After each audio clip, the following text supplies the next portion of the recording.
Hello, everyone, and welcome to Phoenix Gaming. I am your host, Nick Henning, and today we are here to cover the 2023 World Series of Board Gaming Ring Final of Dune Imperium.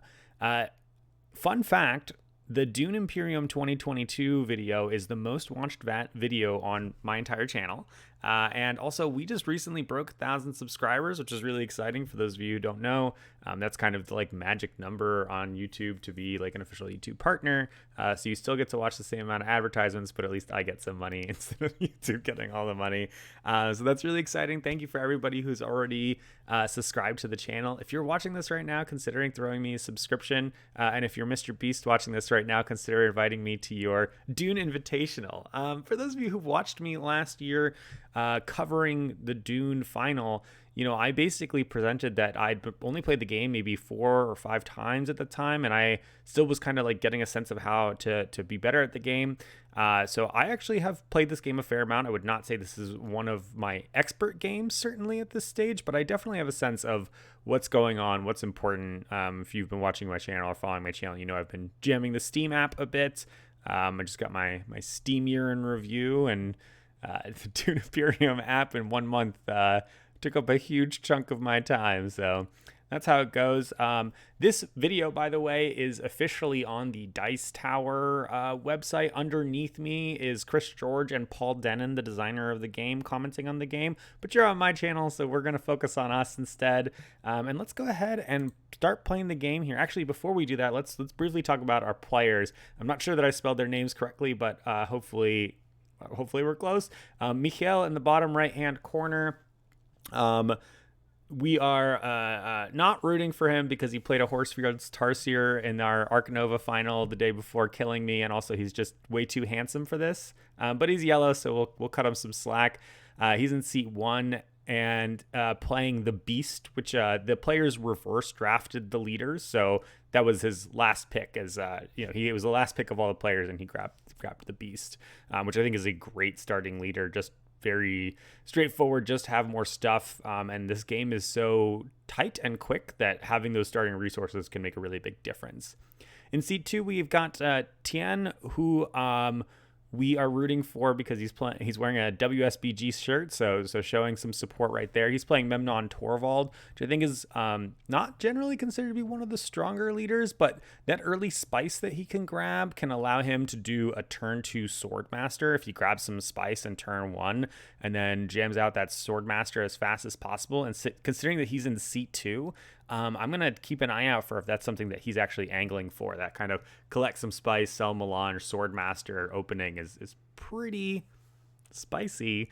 Lukas, I'm at the top left in seat 3. He makes this comments in the game, so I will as well. We both share some fame with each other by being in the same Facebook WSBG chat. So other fun fact about Lukas is he's like the redesigner of the Netrunner card game, so just a generally good gamer all around and actually understands kind of the guts of things. And Michael, I know the least about, but we're rooting for him because I was playing in a final at the same time as this, and we bumped into each other in the bathroom. He told me that he thought things were going pretty well at that time, which I think is about halfway through this game here. So let's see if he was telling the truth, and we will go ahead and get into it as we're running out. So generally when I'm playing Dune, the first few turns I'm really focused on that cash. I want to get either that Swordmaster or that High Council seat or both.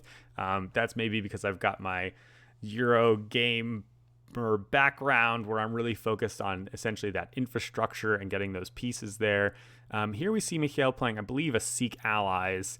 And he's going to throw down, and looks like he's going to not really fully commit to this conflict. He's going to grab some water, just get some resources, sort of open up his options early, and maybe push someone into the conflict. Now, I don't really have great insight into what that conflict is.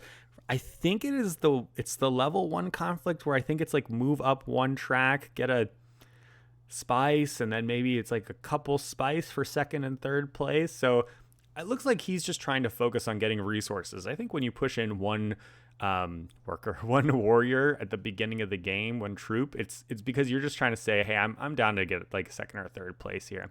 We see Tien also rushing out of Seek Allies. I'm usually rushing to grab those money spaces, but Tien actually is going to go ahead and grab himself some options by going to Fold Space. Personally, I'd be going to the Emperor track or even grabbing an Intrigue card early, so a little surprising to see that. And Lukas here is getting really nervous that he's not going to be able to play his Seek Allies, so he immediately jams it out and grabs 2 coins, which is what I'd be doing as well.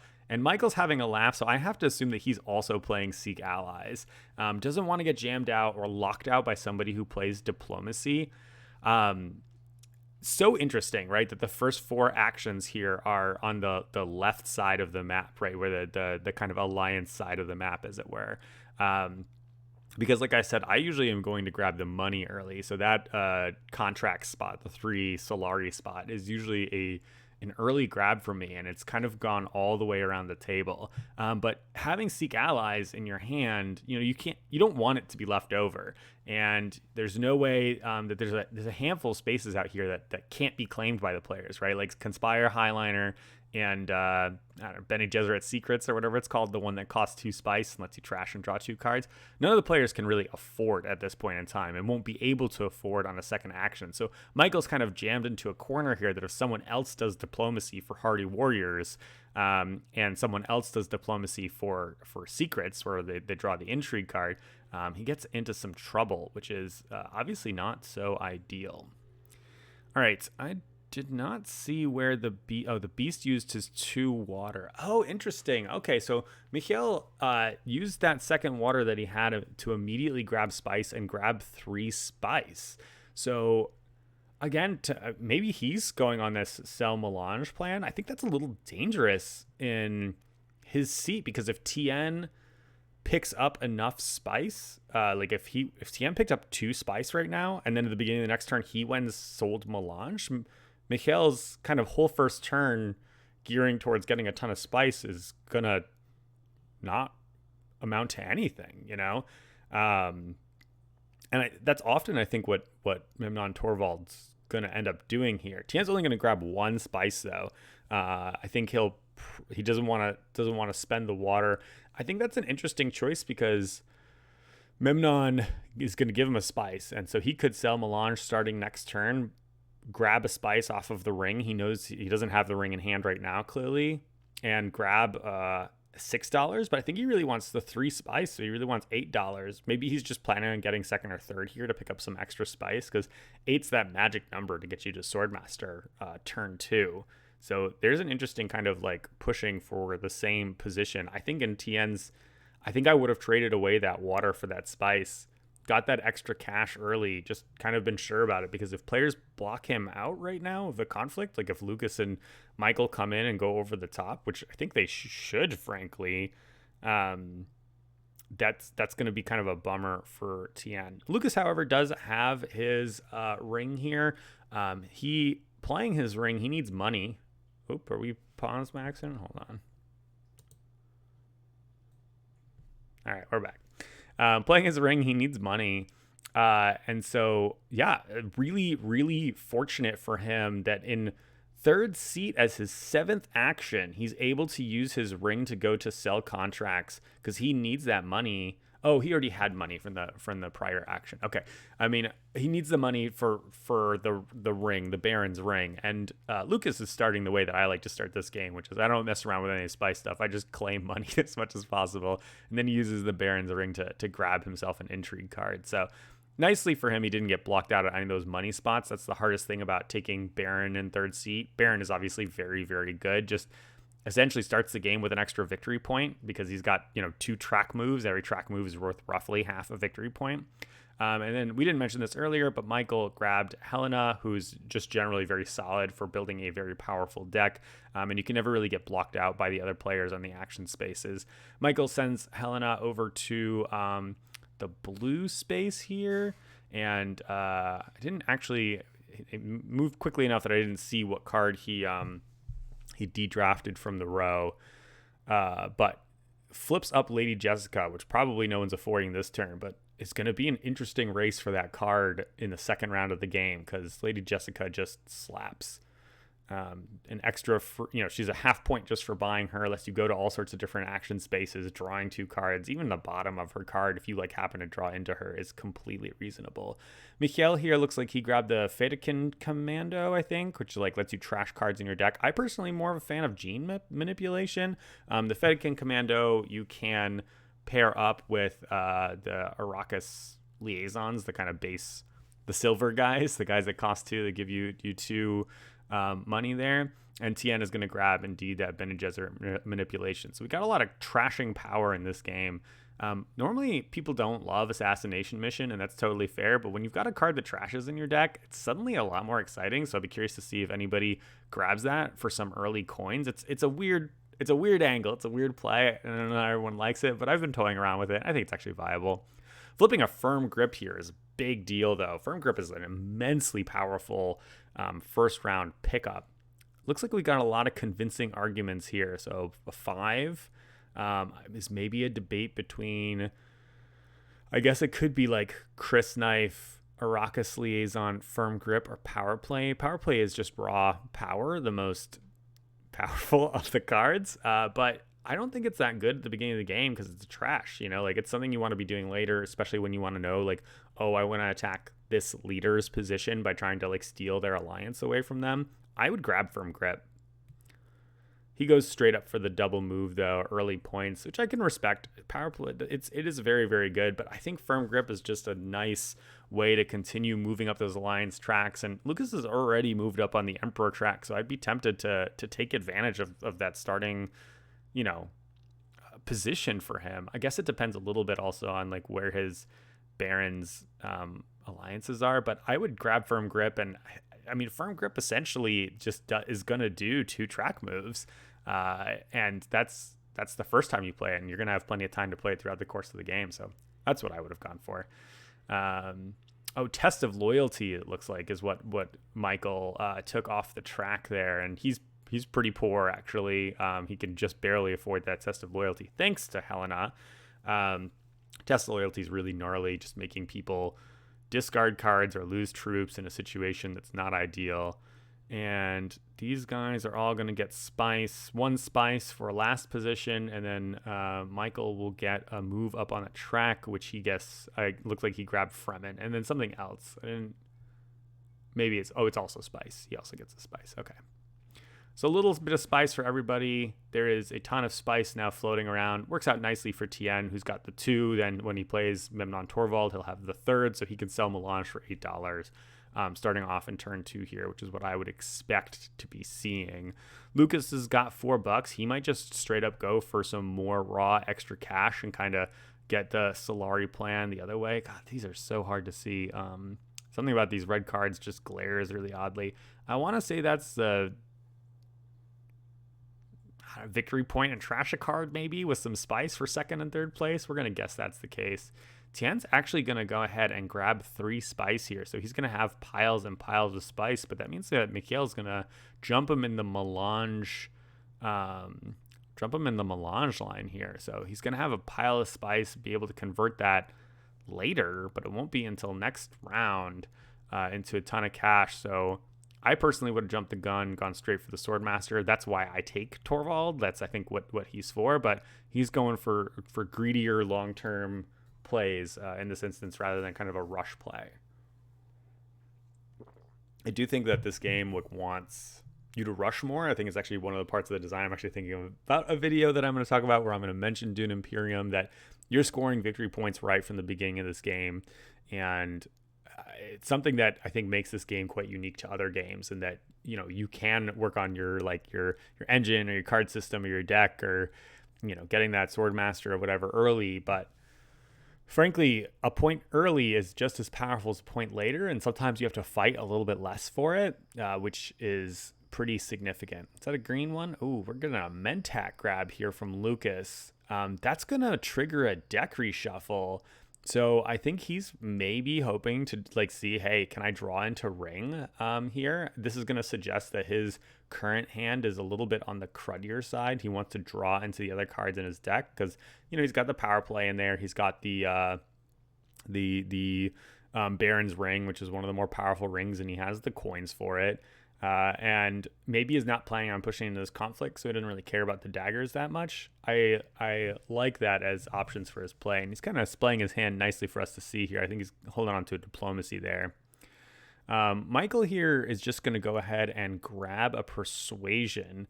To me, that suggests that he's making a run on Lady Jessica. We know that he had a crappy flip last turn, so he's got 2 convincing arguments in hand. That's 4 plus a 5th. He might be going for an early reveal. Early reveal Jessica. That's my guess for Michael. I might have the additional information from a bathroom trip that he does end up with Lady Jessica. So, maybe I'm cheating a little bit in the knowledge there, but that's how it goes. And Michel does exactly as we expect. He sells some lunch, collects a gajillion dollars. And he hasn't played his ring yet, so he's planning on using his ring next turn to scoop up that Swordmaster, I imagine. Here we get a Conspire action. Okay, so Tien maybe was never even planning on selling Melange the whole time. He's planning on just getting money the conspiring way.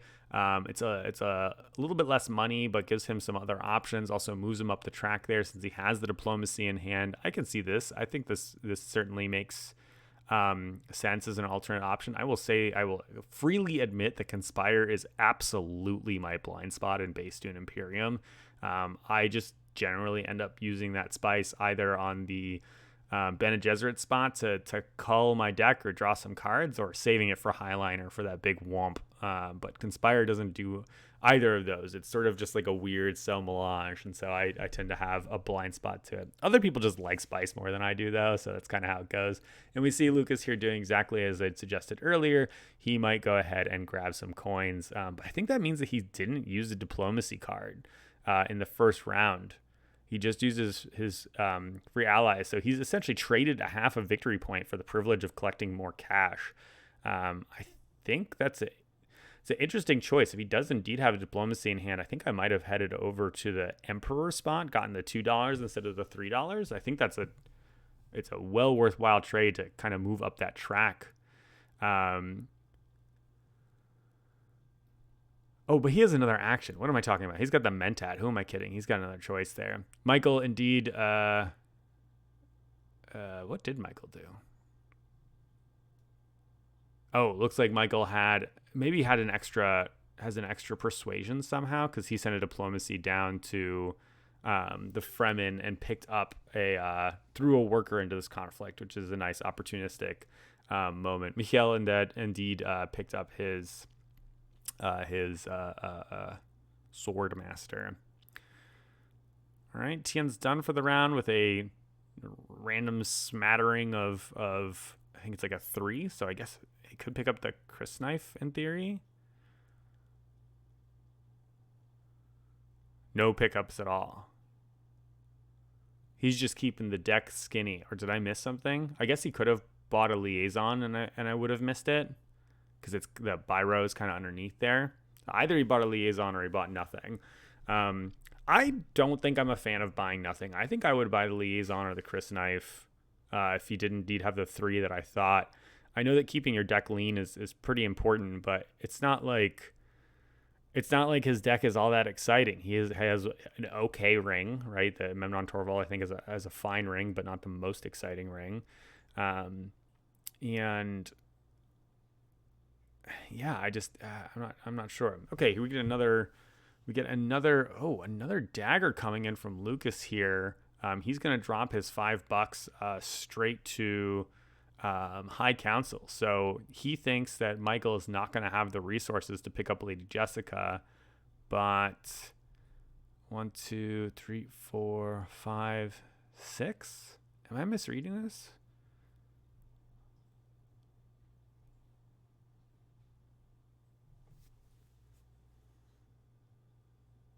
One, 2, 3, 4, 5, 6. Oh, he has an intrigue card. He had an intrigue card that gave him 1 extra, which is why Lukas thought it was safe. He thought it was safe for the same reason I thought it was safe. And you see Lukas there. He's got the I just got blown out play. Yeah, Michael had the whatever power persuasion or whatever that intrigue card is called that gives you +1 persuasion. Oh, that's so gnarly. He ripped that on the first turn, then played for it the whole turn. I mean, nicely played for Michael. There's absolutely no reason why he shouldn't go for that. But I think Lukas might not have gone for high council seat if he'd seen that happen. I mean, that's not going to be terrible. Like there's still good stuff in play, like Stilgar power play, another power play. So it's not like he's locked into a market that gives him absolutely nothing. But not getting Lady Jessica is definitely pretty painful there. Another action here from Michel, who maybe was hoping to actually pick up High Council and Swordmaster on the same turn. So, unfortunately, Lukas kind of locked him out of that one. And instead, we'll see him run out here, which is actually, I mean, just totally fine, right? Like, he doesn't have any opponents that are going after him. Like, this is an easy victory. Just think about how many troops he's going to push in. I think he's trying to count how many swords he's got. I don't know what his dagger situation is. Yeah, let me draw my card first to see if this can solve any problems for me. Tien does have an intrigue card in hand, but I think you got to play like the opponent doesn't have an intrigue card that can change anything. And 2 troops does seem like a much more reasonable push here as just kind of a way to auto-claim a victory for a really easy conflict. Everybody's going kind of infrastructure in this game. I think generally when a table goes heavy infrastructure, the person that goes for early conflicts can get up ahead really nicely. Now I understand why Lukas didn't use his diplomacy card. It's because he thought he was going to get Jessica, but actually 4, 5, 6, 7, 8, he's over. Yeah, he really wanted to claim Jessica, which is why he did that play there. Rough. So yeah, he just didn't anticipate that Michael would have that additional card, which I didn't either. But I would have, since I thought that Michael was early revealing, I guess the question could have been like, why wouldn't he have early revealed? Looks like we got a Stilgar and a Chris Knife pickup, a nice little 1-2 Fremen combo there. Stilgar's just generally nice. I think Chris Knife, people kind of dunk on, but I just like as having another card in my deck that can move up the Fremen track. Lukas hasn't moved up the Fremen track at all, so being able to take that action with the diplomacy as his other card there. I mean, he also has the the power play that he could use, but I like that pickup in this instance. I think it's reasonable. And Firm Grip, somehow having a Firm Grip still on the road, despite being, I think, one of the more powerful early game cards, is just a lot of other stuff competing with it. It becomes less powerful as you kind of like flip around into the second deck reshuffle, right? Because it's the number of times you can use its ability, which I think is quite good. I guess the demand on coins is difficult, right? Because you want to be sword mastering and high counseling, and so yeah, you need a lot of cash. But this is a game that's, I think, going to be on the flusher side. Like the amount of spice that we saw flow out in the first couple of rounds with the Cell Melange and the Conspire, like, there's a lot more cash in this game than there normally would be. Michel here picks up a Bene Gesserit's sister, which I think is probably the best of the options that he can afford there, and we see a Siege Reverend Mother coming up. So we just got piles of fun Bene Gesserit cards coming into play. And here's a conflict, and I think it's a victory point and a trash. Let's see. Oh no, it's 2 spice and an intrigue card. Okay, not the most exciting pickup, but we'll keep the resources running. Couldn't tell if he was laughing at that card or if he was laughing at someone's comment. I'm gonna assume the afterwards, because Michel is a stone cold poker face from what I've seen so far.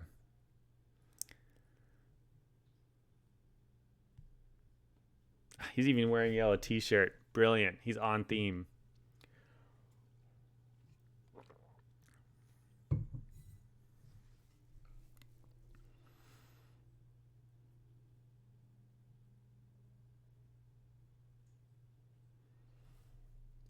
And everybody's shuffling. I guess we're doing I don't know if this is a tournament rule to have other players shuffle your deck. I imagine that it is.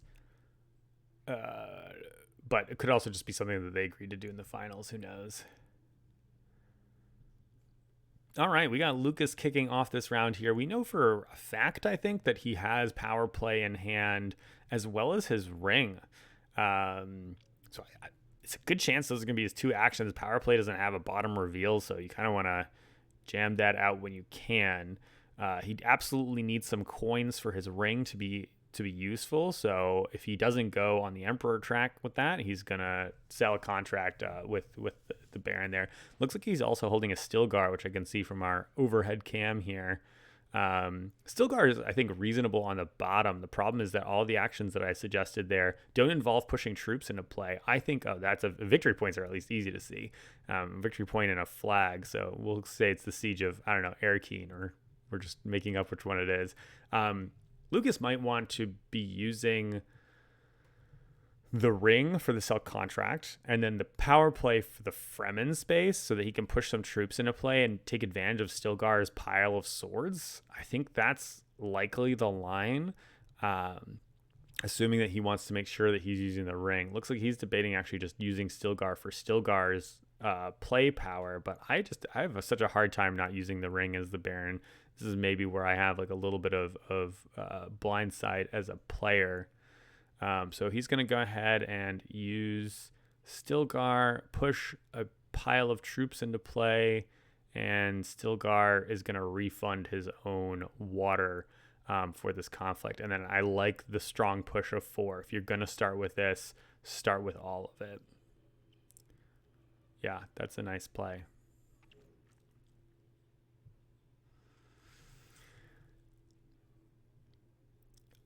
I guess it also depends on what the persuasion situation is in his hand in terms of like, does the persuasion on Stilgar make a difference versus the 0 on the power play? I think I still kind of like my line. I don't love having the power play stuck in hand, or I guess maybe he's going to have the ring stuck in hand and use the power play. That makes sense too. So he's just not being like handcuffed by his power there, which is fine, but it's really a bummer to have redrawn off the deck last turn, like reshuffled the deck, not gotten his ring, not using his ring this turn. He's got to draw through the rest of his cards. Maybe I'm overvaluing intrigue cards, but I just think that that's the real reason that the Baron is so good, in my opinion. We'll grab some extra spice here, 2 spice basically for freezies for Michael. And did he draw a card? I'm not sure why he would have drawn a card. Oh, it must be. Oh, he played Jessica. Yeah, sure. So Jessica, being the person that tells me that he's maybe holding diplomacy in hand. Because interesting to use Jessica for a yellow spot. You know, usually you'd use a ring or a Dune Desert Planet or something like that, since those cards suck. But maybe he just wants to draw some cards and see what happens. Not pushing 1 troop in here is really interesting. That suggests that he's really not thinking any follow-up whatsoever, but I like pushing a single troop in here for a 2nd or 3rd place reward, especially with a garrison of 3. I don't think it's that costly of a gamble, and we do know that our other players are going to be going for infrastructure. Like, we've got Tien still with a pile of spice. We've got Michel doing exactly what I would expect, which is grabbing the High Council seat. Now, he kind of did need to do that first, because now he gets in Tien's way, who has 5 coins. So I thought that was 1 coin for a second. So Michel is going to go ahead and snatch up that spot to have the full Monty on turn 3. He's just got maximum infrastructure, which to me puts him in a winning position. I mean, Michael's got Lady Jessica, which is nice, but just doesn't have the same infrastructural bonus. Tien here is going to go for a 2nd Conspire. Oh, that's really cool. He doesn't get any money the traditional way. He does it all off of the Emperor. They've agreed that Tien's going to be able to get a turn 3 Swordmaster if he so desires. It's not like he's going to be using it for the High Council seat. So I think that's where we're going to see Mr. Torvald headed next. And lots of intrigue cards flowing around thanks to the additional Conspires. So it's going to be a table where I think some chaos is going to happen. Lukas flipped his intrigue card. Or maybe he played it earlier and I just completely missed what it was. It's one of those cards with just text on it. So I don't know. I missed when he used it, or if he's using it right now, what he's using it for. Here's that power play. $2 or fold space. It's interesting. It's kind of, whichever one of these he goes to, he could essentially afford to not go to it again. Sort of debate on whether he wants to then kind of end up pushing for the alliance or not, but he has the option of not going to those places again. And he is going to go ahead and grab the alliance with the Emperor. He's maybe contested a bit by Tien, but probably also just straight up has that. And he's going to get to essentially completely redeploy his garrison with those two bonus Emperor troops, who's showing a lot more interest in Dune in this game than a lot of games that I see. And he's going to shoot up into the lead with 4 victory points. So 2 of them are from the Emperor track and 1 of them from the Fremen track. Yeah, he's just rushing those alliances out there. Michael's got the Bene Gesserit and Fremen track. But meanwhile, Tien and Michel don't really have the points because they've been focusing more on their infrastructure, and none of the battles have been worth victory points yet. Oh, it's food time.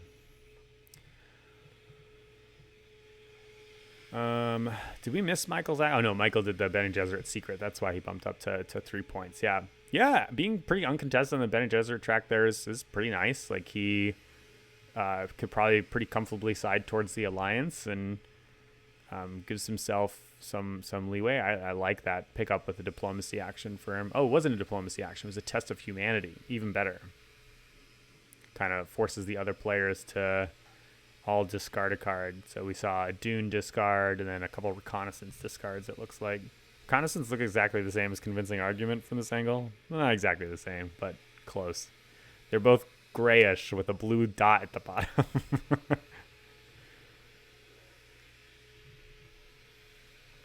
All right, is this a...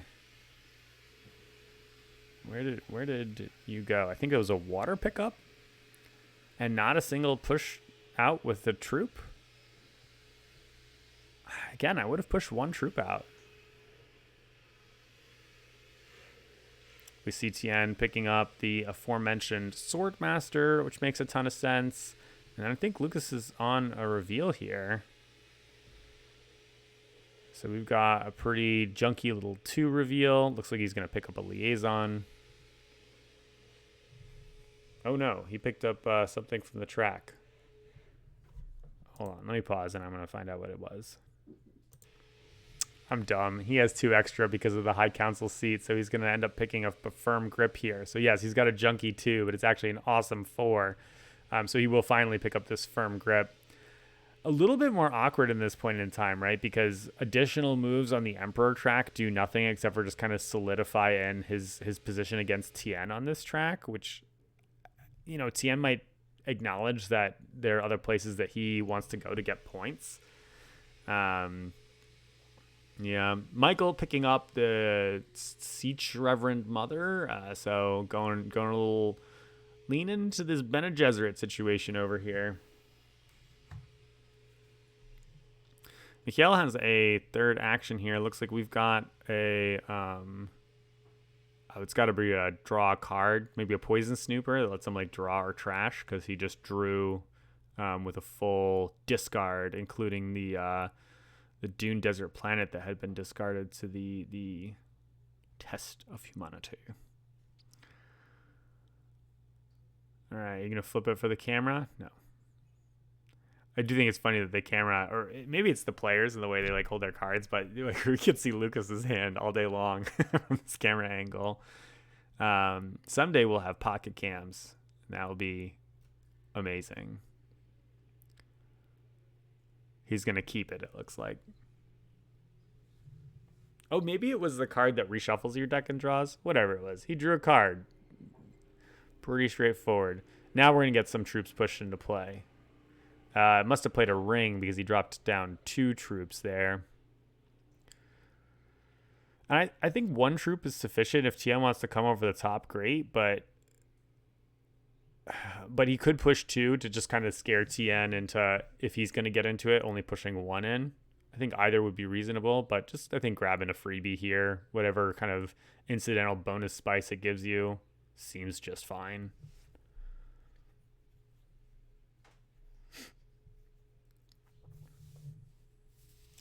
And we've got the The board getting pretty clogged up now. Sardaukar infantry and assassination mission, if they're not purchased by this point, might never be purchased. Guild Administrator, I do think, is actually like a little bit more of a playable card because, you know, you can convert it into half victory points and trashing cards out of your deck. I know folks are not really high on it because it's not flexible, which is totally valid, but it's decent power wise, I think. Looks like we got a ring action here from Tien to grab a spice. Where else did you go, my friend? Michel passes for a power play, and we get Spice Hunter out here. So just a bunch of cheap stuff, which generally means a bunch of bad stuff on the row. I think Spice Hunter is like playable, but not the most exciting. Is this a reveal? Wow, interesting. A reveal with diplomacy and Bene Gesserit manipulation means that Tien basically drew all of his good cards this turn. So next turn, he's going to have just like a pile of Dune Desert planets and daggers in hand, which is definitely pretty awkward. Get a Guild Administrator purchase here. And I think that's all he can afford with 3. Yeah, he's not on the High Council just yet.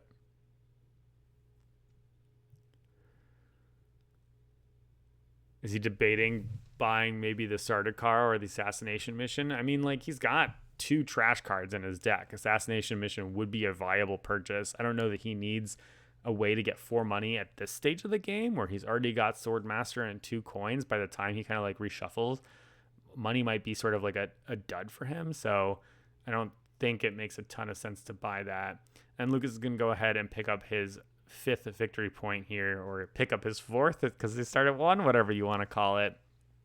When you only need to score 9 points in a game, grabbing a victory point is pretty sweet, and it looks like it was indeed the battle for the city of Carthage instead. Yeah, I mean, right now I feel like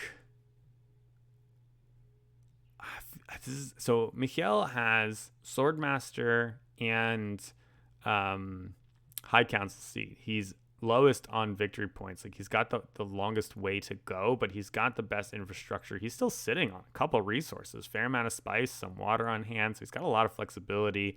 Everybody has troops in garrison, so everyone's kind of like slow rolling these battle situations. I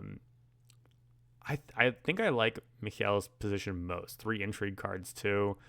Tien, I think the tempo of the spice thing in turn 2, he's just a little bit behind the 8 ball there. The very similar plan to Michel's plan. He's got the Swordmaster, but he doesn't quite have as many resources. He also has a pile of intrigue cards, and we just saw that he had a pretty awkward hand with all of his good cards. So I think he's going to have a rough turn this turn. So I think he's in Michel's position, but just worse. Lukas is in a really interesting position. He's highest ahead on points, but a lot of those points are points that are, alliance points or points on the board, which getting them now versus getting them later is not necessarily a benefit, but he did get a victory point from the combat there. But he's lacking. Well, he's got High Council seat too. He's got Stilgar and stuff like that. So actually, I like Lukas's position too. It's very different from Michel's position. And then we got Michael, who's got a decent chunk of resources, a decent chunk of points, and Lady Jessica, who, yeah, but he has no coins, no Swordmaster, no High Council seat. So he's very focused on sort of his like deck power, which is a Helena-based trait, I would say. Are we going into round 4 here? I think so. I think Michael's starting us off. That's a Siege Reverend Mother. Okay, so we're going to see him pushing in with Hardy Warriors. This is probably going to be a full 4 push for that victory point. I think he's basically saying, look, I'm gonna go ahead and grab a point now. It's tough to contest those 4 warriors. That being said, everybody's got troops in their garrison, and so if Michel or Tien decide that they want to get into the mix, they can do so through a series of, Dune Desert planet actions and city actions. So the blue ones are called city actions, that will let them push various troops into play.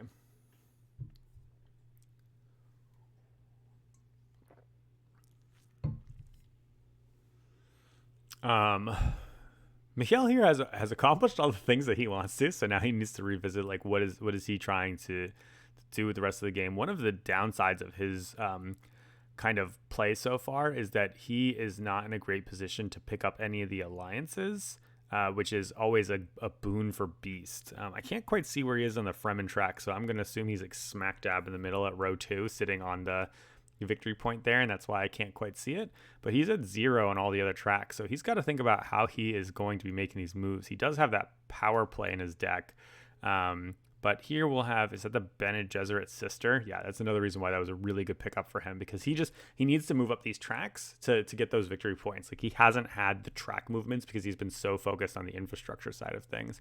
Picking up a 4th intrigue card here is very dangerous. He should consider whether he's going to use one. There's always the intrigue card that people could play that let them play onto the spot, and he's going to listen to exactly that advice. Get rid of this card, which lets him move up again on the Bene Gesserit track, just so that no one comes in, plays on his spot, and steals one of his 4 cards. I have seen people make the mistake of going to that secret spot saying, you know what, I have a full round, essentially, to get rid of one of these cards, and then get completely blown out by that spy based card. It's very similar to the uprising effect, where you can go where someone already is. Tien picks up a couple bucks here so that he can go ahead and grab High Council seat with his second action. Slowly coming in behind Michel with the same sort of let's get all the stuff in play strategy. I'm often very focused on doing that myself. Lukas, on the other hand, says, you know what, you guys can do your sword masters. I will just do it on loan by constantly purchasing the Mentat. It's a funny game where there's no Duke Ilban or Duke Leto in play to take advantage of Mentat nonsense by those discounts or card draws or anything like that. And here we get Michael getting into the cash game, selling a pile of melange. Is that going to get him 8? Was it 3? I think it was. We're going to say that it's 8. And so he's going to be able to get an uncontested sword master this turn on the 4th turn. Totally reasonable. That's a nice kind of pivot. That's a great way. He's kind of picked up that spice over time, which I really like. And then Helena reserved something. Can I see it? No, we'll see it later.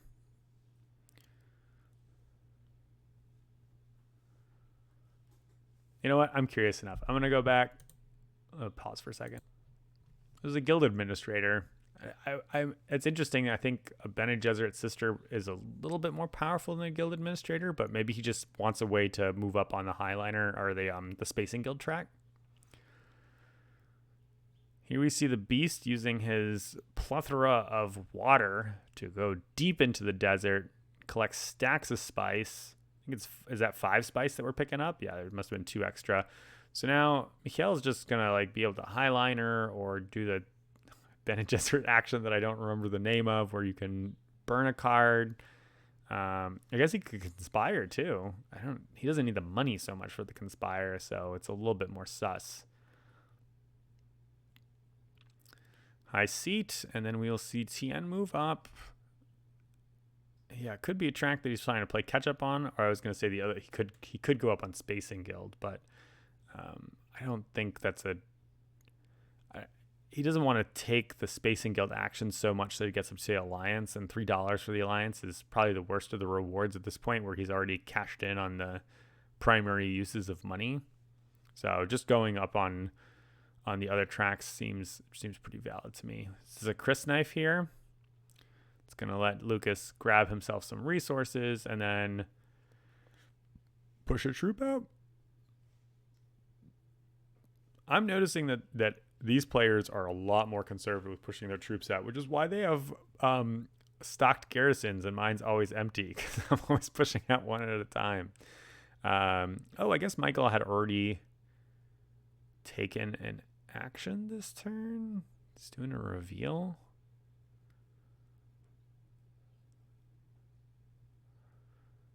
Yeah, reveal with some liaisons. Oh, he'd hearted warriors earlier, of course. That was the second action. So a little bit awkward with the sell melange. Yeah, he picked up a bunch of money as a second action for the round, so he's actually not going to get the Swordmaster till the fifth round. Obviously, those of you who are paying closer attention where we're at in the rounds than I was, probably calling me an idiot for commenting on that. It's interesting. I guess he really wanted to Hardy Warriors this turn, make sure he was the one that pushed into that conflict. But it's a little bit awkward because he's probably going to lose the alliance to Lukas, who is like in front of him in turn order next turn. And if he'd grabbed those coins earlier, I mean, he might not have the cards to take a green action, but yeah, that would have been a more ideal sequence for him. So a little bit of a clunky turn for Michael. Michel here is going. So Michel and I are clearly. He's so handsome. He's got a very similar coloration to his beard, and he does the same push a troop in every conflict. So I've changed my mind. We're rooting for him.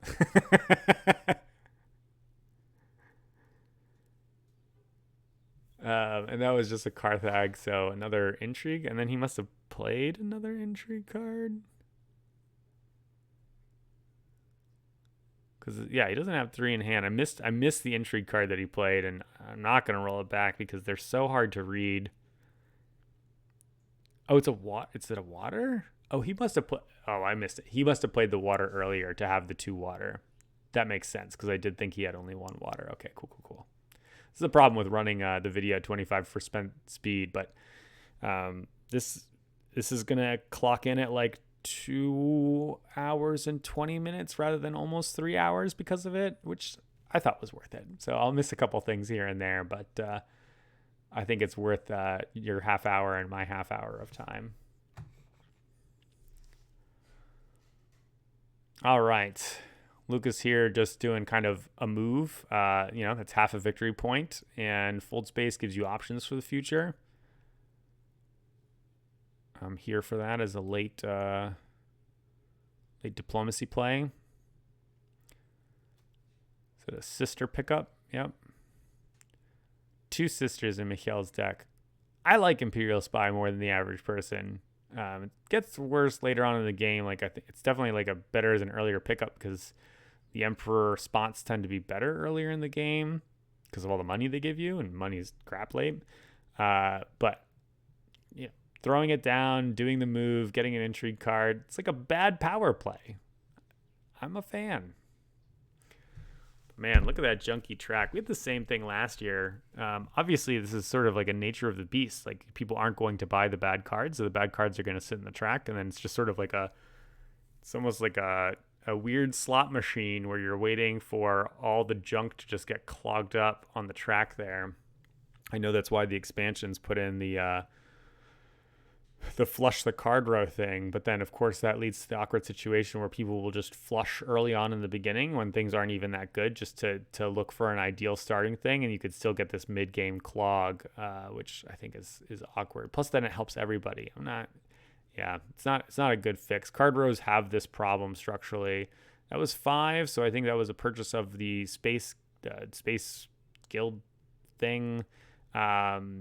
Plus the Imperial Spy. So Imperial Spy is probably least exciting for Lukas, but because he's already at the top of that Emperor track, and to me, if I'm in Tien seat and I see him pick up that Imperial Spy, I'm like, all right, I'm not contesting Emperor. Like, this is a total waste of time. Michael's going to grab a victory point here. And Michel will get a free 2nd place. If Lukas had just pushed in 1 troop, he'd get a free 3rd place. I mean, I guess Tien then would maybe be a little bit more incentivized to come in over the top, but I don't know, man.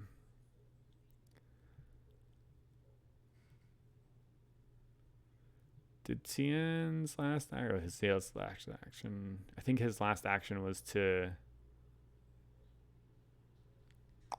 I missed it.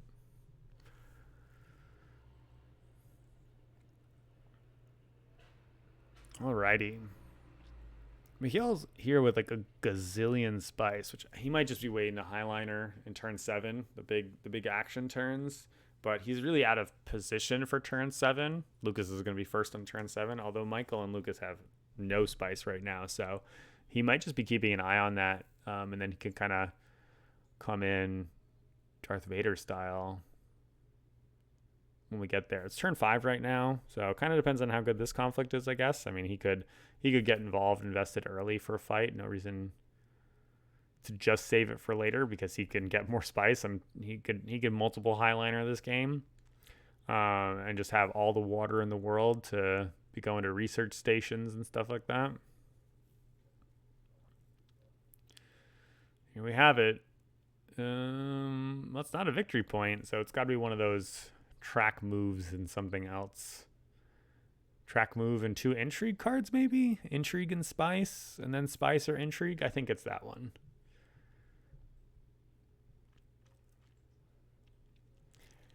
It's an awkward turn 5-1. I feel like we've drawn not a lot of victory point conflicts in this game, which I think, what's that going to mean? It's going to mean that the game's a little bit slower. We expect maybe a turn 8 finish, or maybe even, we'll say turn 8. We expect a turn 8 finish rather than a turn 7 finish because of the dearth of victory points.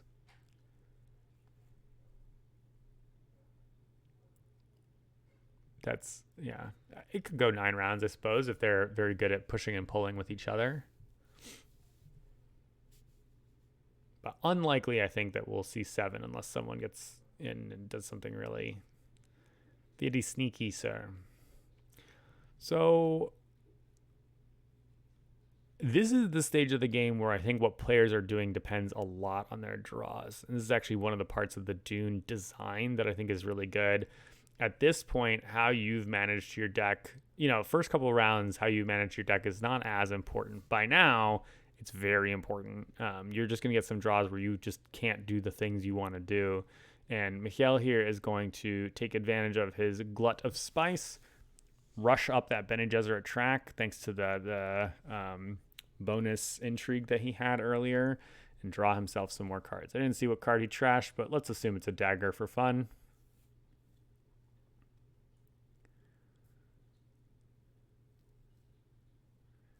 Dagger's his ideal trash. He basically doesn't need to take green actions anymore. Doesn't even have any coins.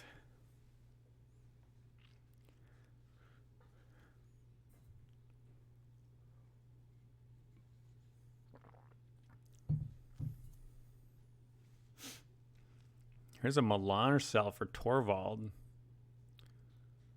So he's going to dump a bunch of troops into garrison because there's not a lot else you can do with money at this stage. Lukas will happily pick up these 3 or 4 spice. 4 spice. Yeah, that's great. Nice for him to get that on action 3. And he's deciding, do I want to keep my guys in garrison or get in the mix here? He's unsure. Ooh, this time he's willing to put 1 out. Might be because he thinks other people are not so interested in doing too much there.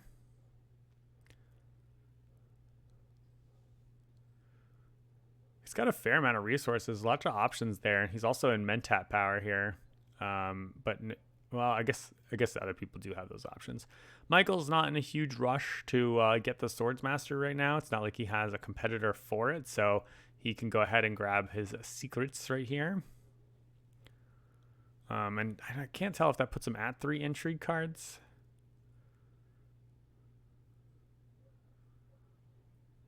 Couldn't tell from the thumb actions that I was staring at him that way.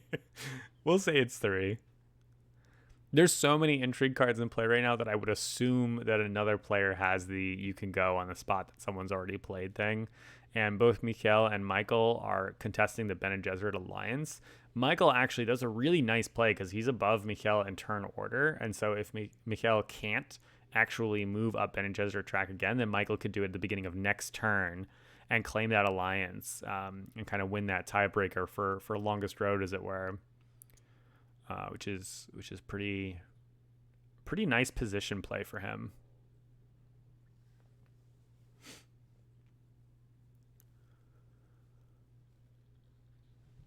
Could have been that was Michel's play, because I think he's been pretty decisive on a lot of turns up until this point. So Michael might have taken exactly that play away from him. I think he still wants to be moving up his other tracks. He's got lots of he wants to move up on that Highliner track, the Emperor tracks, lots of free victory points out there for him to grab. He can also just do that by conflict, right? Grabbing some intrigue cards there, although going with 5 intrigue cards into the next turn when you're last in turn order means you're guaranteed to get one of your cards stolen. So he's actually like least incentivized to win this conflict. It's actually a really awkward conflict for a lot of people. Like Lukas is the ideal winner for this conflict because he doesn't have a grip of intrigue cards that he has to like dump. Tien can get away with it because he's first next turn, so he could draw some cards and then, essentially play them out in a flurry next turn before anybody has the chance to steal them from him. But it's funny that there are enough intrigue cards in this game that it's actually a consideration of like, do I want to win this conflict? Like, am I just opening myself up to getting robbed? Which the feel bads of getting robbed are significant enough that I think it prevents you from taking certain actions, even if they'd be entirely reasonable. We see that diplomacy there. I'm pretty sure he was gonna take that Bene Gesserit alliance if it weren't for this. So instead, he grabs Fold Space, which is just an options card. Not a super exciting option, but it's a half victory point, right? Like we're just marching our way up those tracks. Makes total sense here. And we'll get a Mentat pickup from Tien here, which makes sense given all that coin that he just grabbed. And kind of delay. He'll get to decide what he wants to do. I think there's a good chance he could just kind of make a push on this conflict. Like I said, he's okay with picking up the extra cards, and he can probably play some between now and the end of the round. I also think he maybe has 2, not 3. A little hard to tell, but I think that's where he's at.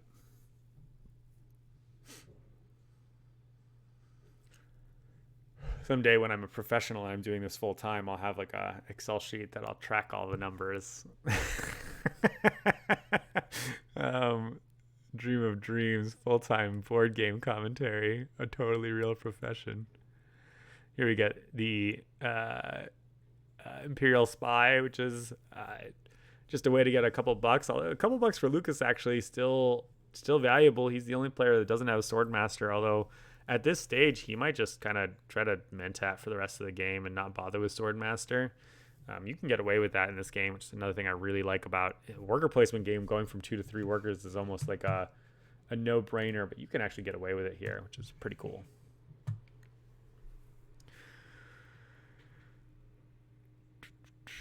Michael picked up the Swordmaster, of course. Of course.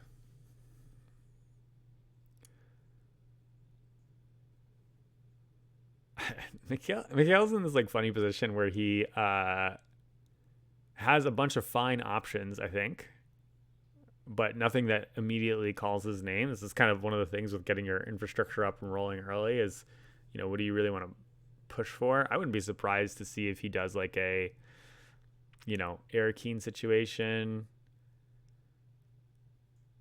I don't know what his persuasion situation is in hand, but I'd certainly be curious if he could do something, towards this. Like this would be the stage of the game where it'd be totally reasonable to pick up a Spice Must Flow. And I can't help but wonder if picking up this water here, that second water, is acknowledging exactly that. I'm going to put myself in a position where I can research station, pick up those extra cards so I can start buying Spice Must Flows. As soon as I Highliner, I'll get 2 more water, and then I can kind of continue this sort of like research station Highliner cycle for a minute. We're low on spice on the board, so I think that's not the reason why he's picking up water, but we'll see. Pushes 1 troop out. Why not? Let's get in the mix.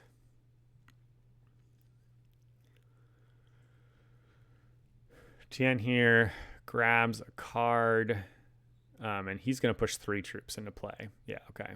Not so surprised. Like we said, I think that he can take advantage of this conflict. He's not worried about other players coming in behind him. Michael doesn't really have the troops in garrison. I think Michel and Lukas are probably not so interested in competing. Here we get a firm grip is going to be $4. That's a spice, or for persuasion, plus a convincing argument, a oneer, and a high seat is going to be enough for Lukas to grab that Spice Must Flow. And I'm going to roll back something dumb I said earlier. I commented that Firm Grip wasn't very good for him because he doesn't want to move up the Emperor track. But of course, he didn't grab it for that. He was already in Alliance. He grabbed it for the 4 Persuasion, which makes so much more sense. Very, very cool. Nicely done, Lukas.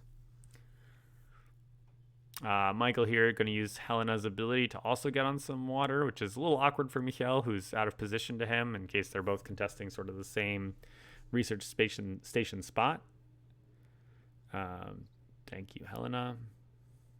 I feel like Helena teaches really bad lessons in the game of like how to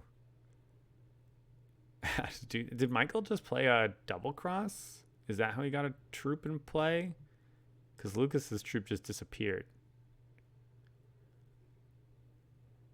Or was it a test of humanity situation?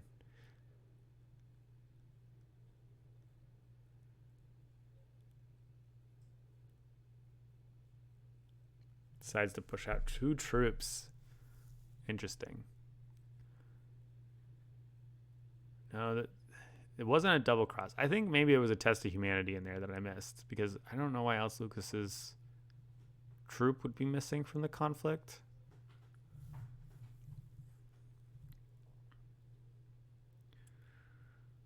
Vatican Commando and Bene Gesserit's sister.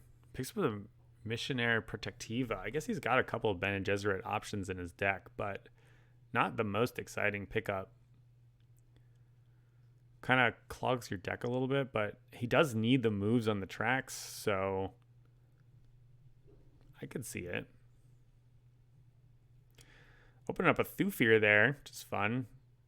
Always love a Thufir. Take whatever action you please.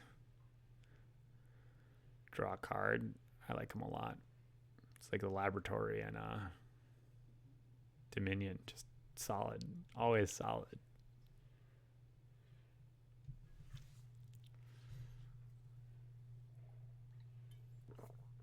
I wonder if Tien is debating if he needs to put in more troops. So yeah, he's checking out.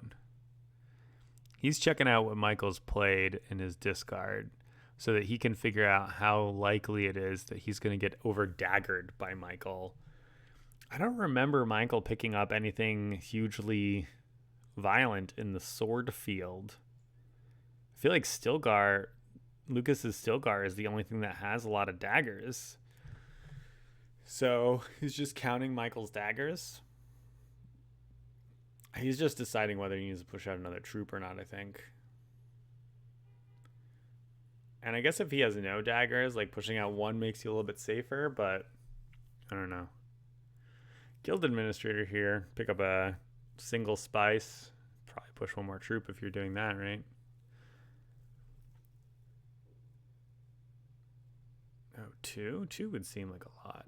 I guess maybe he's worried. He's looking at the number of intrigue cards Michael has and saying, okay, you're planning on playing one of them in the conflict.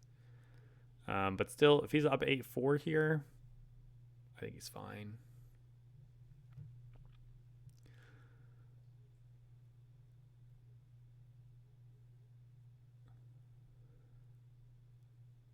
Oh, okay, I see. I was like, what are you waiting for? He's playing an intrigue card. This is it's a draw card or reshuffle your deck, draw a card or something like that. He's doing that so that he can get the card out of his hand when he gets another intrigue card. I don't know what that exchange is about, but I'm going to assume that Tien has been cutting people to really good things, and Lukas was trying to tell Michael to have him cut it for him. I'm making up a story there, but I'll assume that's what it is. And then we reveal 5 for a Thufir. Yeah, he probably needed to grab 1 more Persuasion out of the deck. Liat Kynes, that's a monster flip. A little bit more exciting early in the game. But man, that card is so good. I think Michel and Michael especially would be happy to pick up that extra Emperor move, getting up towards that victory point. Michel, I think, has like 2 or 3 Fremen cards in his deck. More Bene Gesserits in his deck, but still. Doesn't matter. Tien's going to pick it up. See ya. Yeah, she's just quite good. He gets to move up on the track there. Yep, good call. And Carryall's a respectable additional flip there. People like it more than I do for sure. I don't like the limit. It does one thing. It does the one thing well, but it only does the one thing, and I think that's a little tough. I think if the bottom of that card were more exciting, I don't know how you throw a dagger on there too, something like that, then I would like it more. Maybe it'd be too good.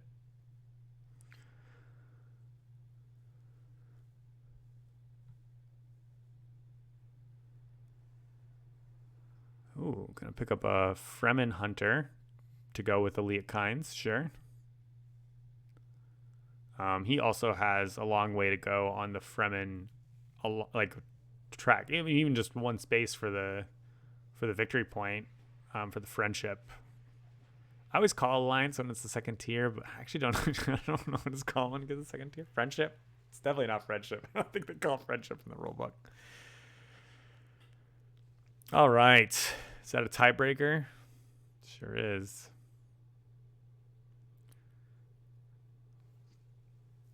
Just to move up into second place? Sure. I mean, I guess if he knows that he's going to take a intrigue card,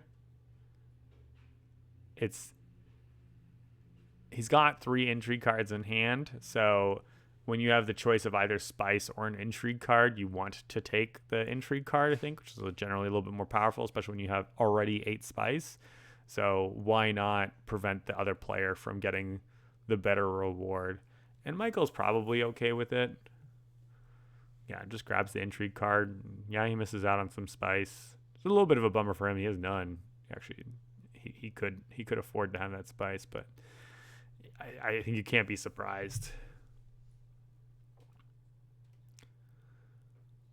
I always wonder with that I don't think I've ever drawn that tiebreaker card. I don't know if you're supposed to save it for the end game tie-breaking power.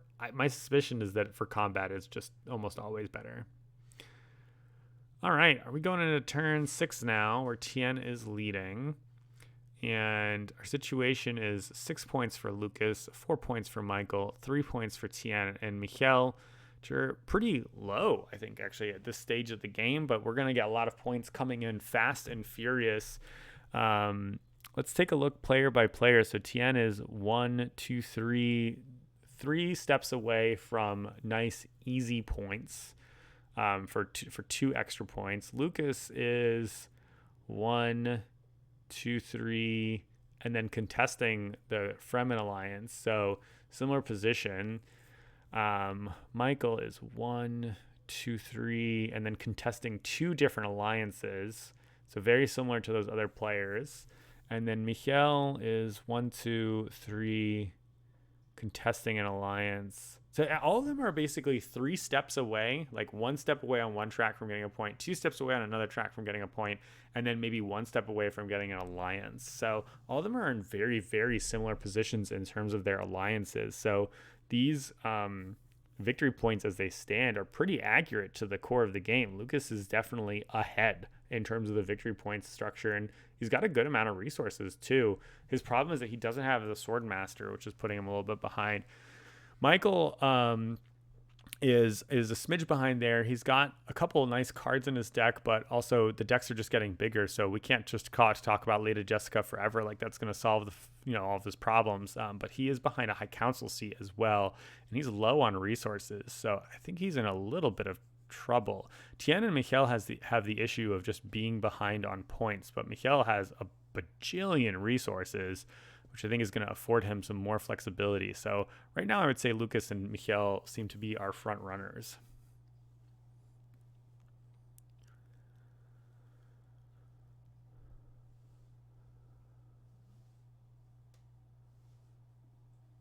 Tien does have the possibility of some pretty sweet draws with Liat Kynes in deck, but it's not like his whole deck is structured towards this either.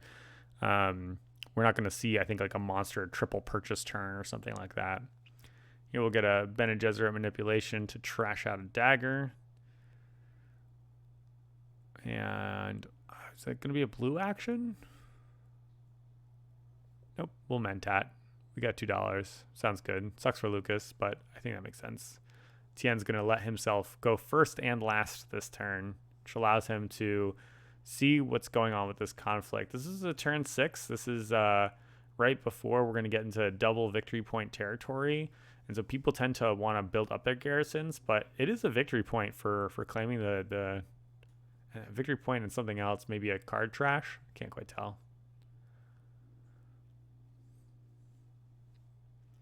See Lukas flicking a fold space to the front there. I don't know what his other card is, but fold space lets you do anything. So it's got to be something that he's valuing. He really wants to get another water right now, it seems. Oh, of course, because he wants to get the Fremen alliance before Michael can get in there. And so now we see if Michael has a way to move up a track. If he does, I think it's a very, very good chance he's going to grab the Bene Gesserit to make Michel's life a little bit harder and his life a little bit easier. But it looks like he's stopping and thinking. He wanted that. The double spice for Lukas, or double water for Lukas, is really nice too. It gives him the option to research station now, or get in the hardy warriors, throws a couple troops in there. That's interesting. He's been kind of conservative with the troops before, and like I said, usually you get in the mix later, but maybe he's saying now's my time to fight because I don't have Swordmaster, so you guys are just going to outposition me every single time when it gets into the next rounds. He might be looking to pick up a couple spice because he could then highlighter. He's in seat 3, so he gets to go at the beginning of turn 7. He could highlighter as his first action if he can pick up 2 more spice. It's something for him to consider.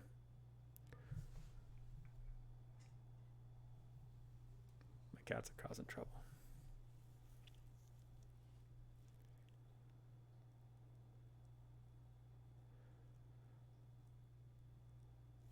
Yeah, that's why he used the fold space. It makes sense. He's got a lot of good options there. Maybe Michael doesn't have a diplomacy situation, because I do think that like getting on Bene Gesserit here is the way to go. He wants to see if Michel can. A huge discard pile.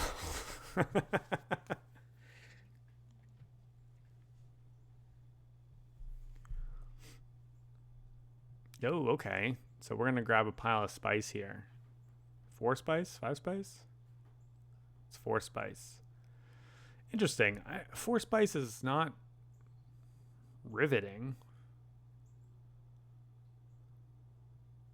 I'm curious to see what Michael has next, but I do think his options seem like they were maybe limited. If Michel can, he'll grab the Bene Gesserit alliance, but maybe Michael tracked what cards he had and saw that he couldn't. I think he saw diplomacy and a Bene Gesserit sister in Michel's discard pile and said, I don't think that you can go there. Because Michel has not really purchased a lot of cards to give him faction access. And he might have absolutely called that bluff correctly. Michel's going to go ahead and grab 2 spice here. I guess that puts him up to 11? 9, 11? I'm not sure what 11 does. Throw a couple troops in, say, yeah, I can get in the mix here. I've got some intrigue cards.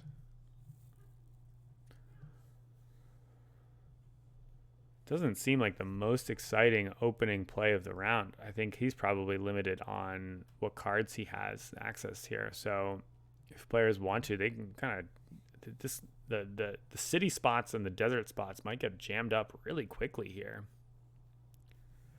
See Memnon Torvald here picking up just an array of resources.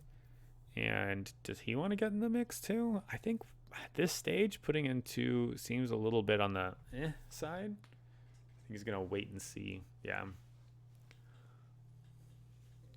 Maybe go for the conflict next turn.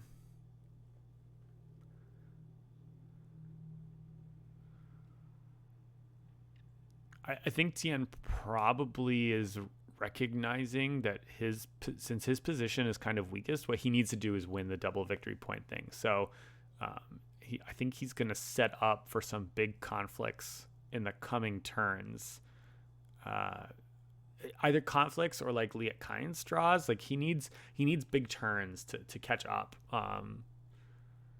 And so just kind of like limping into combat now diminishes his ability to do that next turn.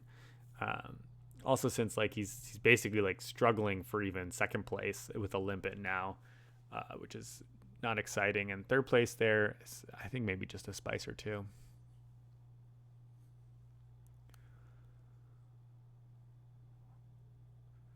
Lukas says, I have all these alliances. What should I do with them? We see a ring come out for the Baron there. He can't grab the 2 spice that we were talking about because all those spice spots got taken up. I wonder if Michel took that spot as a hate draft. Did he see the same thing I did, that Lukas could grab 2 spice, go first next turn? And Michel said, well, if I grab 2 spice, Michael's at 4 spice, Lukas is at 4 spice. Let's stop them. I mean, it gets a little bit messed up with the conflict here, right? Because there's some spice rewards on that conflict, but that would be really interesting if it was a blocking action. I didn't really think about that aspect of it. The 25% speed just cracks me up when they shuffle through their cards. They all look like amphetamine-laden Magic players right now.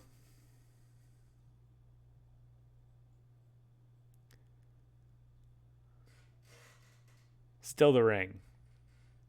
I was telling the truth when I played it the first time. Just kidding. All right, so instead he's going to push out some hardy warriors here, lock up that Fremen track for safety, and push into this conflict. He thinks this is his last chance that he's going to win a conflict with the 2 warriors. He didn't have the chance there with the spice, so yeah. Get in it. He's just going to push. He's going to limp his way to those 10 points as his goal. 2 pretty safe alliances. Another victory point off of the spacing guild track.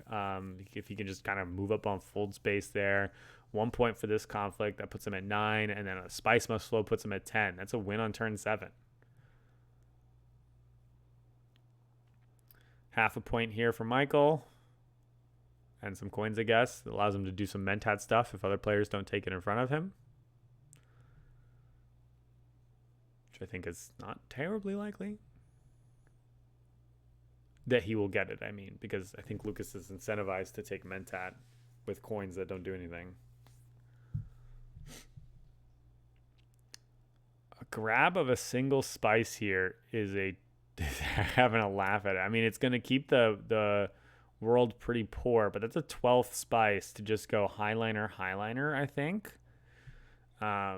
Also lets him push in these 2 troops. He must have a decent dagger situation in hand. I think Michel is seeing that Lukas is just so close to winning the game that he needs to make sure it stops. Not to mention that Michel is behind in points and needs to make those victory points up. Also, since Michael did us the privilege of showing us that Michel can't play on any tracks, he might just not really have any other action options. It is interesting that he's picking up spice versus going to like Karthag or Irkeen, but I think it's because he sees that he can have the 12 spice here and just be the king of all highliners, make it really hard for other people to get spice. But he's not going to prevent another player from getting to 6 if they don't want to, or if they do want to. It's a little bit too hard.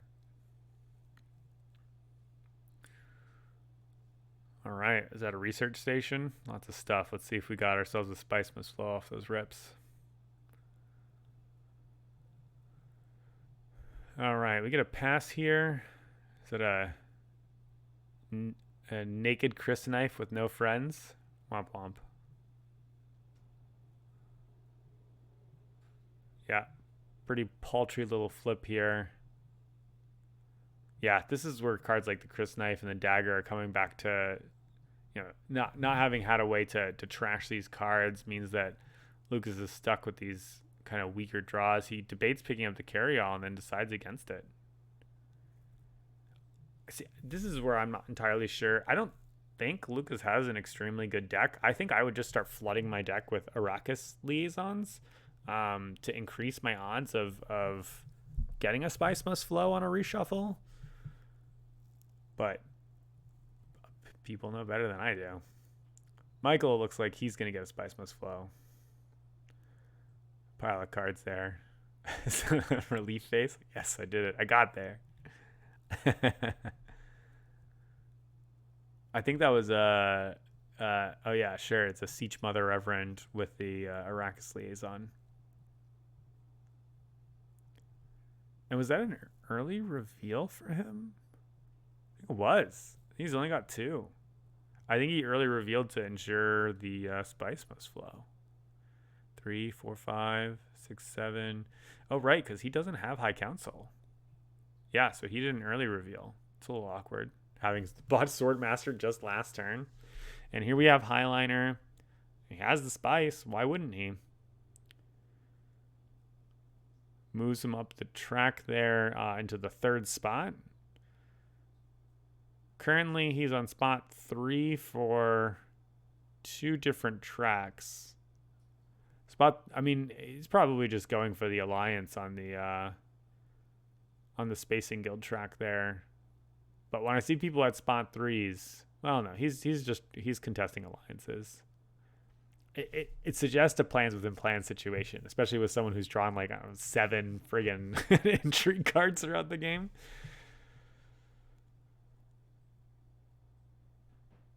Here's an Emperor contest. That's really awkward for Lukas to see. But two troops for Tien seems nice. I think he's just going to kind of continue building up. He doesn't want to get into a 5-4 conflict here. And then he'll pick up another intrigue card. I bet Tien would have been happy to see something else. Well, I mean, the Emperor Alliance there is the two troops. An intrigue card with 2 troops on it would be, I think, relatively reasonable. So seems fine. They're done, right? So it's back to Michel, Lukas, and Michael. I think they've already revealed.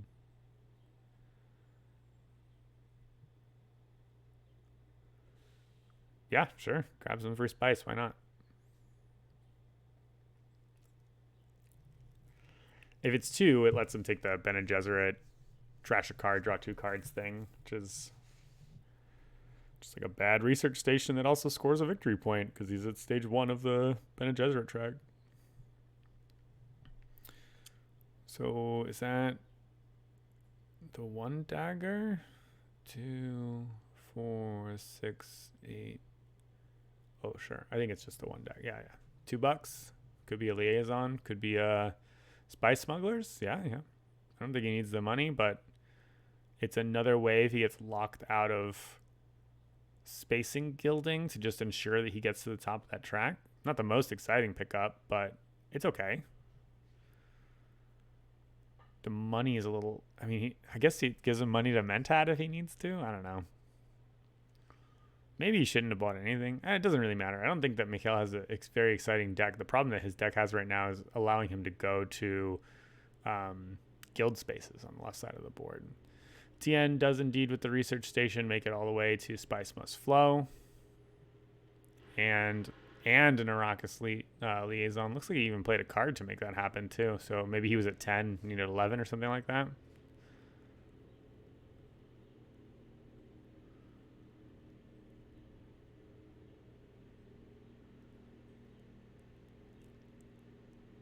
Yeah, I'm not sure what the debate is here. I think now we're going into conflict, right? No plays from Lukas. Michel has a rules question.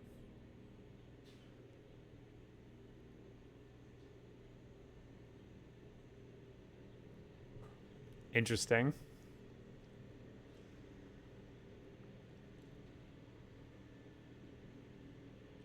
This is the I win the conflict thing. Oh, that's a really good... Okay, so he wins this conflict. He drops some coins. It's going to let him move up 2 spaces on a track. Sure, a point for Emperor that he knows he's not going to go to. The other option would have been to grab the Bene Gesserit alliance, but I think that's actually a disrespectful moment where he basically says, look, I'm not concerned about Michael's position. I'll let him grab the alliance. He's got me in turn order. I'll just take the guaranteed point out of the Emperor track, which know I'm not going to go up. That's so fascinating. All right, I'm going to take a quick break myself, too. Hold on one moment. All right. Final push. Yo, we're at 123 minutes of recording, about 1 hour and 50 minutes of game. So we've already saved ourselves 27 minutes with our 25% boost. Does that math even work out? Yeah, I guess it does. Okay. Was it 90, 20? Something weird's going on. Whatever. Oh, it's because we skipped the first 8 minutes of setup. Cool. Okay, round 7. Couple people with 5 spice. Michel used 2 spice to move up on the thing, so no one is in highliner position right now. That is awful interesting. So the first person to grab spice is going to be the person that can push a highliner situation into the game. Tien and Michel, though, with 4 troops in garrison, can essentially just take a couple city or Fremen or desert actions and push a sufficient number of troops that a highliner is not an auto win here. So that's a little awkward for Lukas. I think his first play is going to be Mentat, so he can kind of keep parity with players. And there's a double victory point. This is a big deal. This is actually, I think in a lot of ways, the fact that the other players don't have the highliner situation is actually really good for Tien because he's last in turn order. Lukas did a oh no neck roll thing. I don't know if that was because of the card that flipped or if it was because of the cards that he drew. Stilgar helps with conflict. I can't see what that top card is that he's flicking to. He's got so many resources. I saw a dagger in there, so I do think a Mentat's a completely reasonable play for him here. He could also just be debating like research station, spice must flow, right? Like that's a way that he can just sort of get a victory point and move on with his life. He will grab a spice so he can do the highliner situation. What card? Oh, it's a ring. He'll throw a coin at it. Yeah. So he's gonna push in 5 for the highliner, it looks like.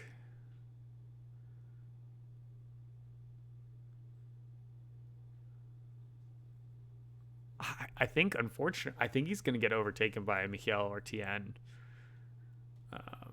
Tien absolutely needs it.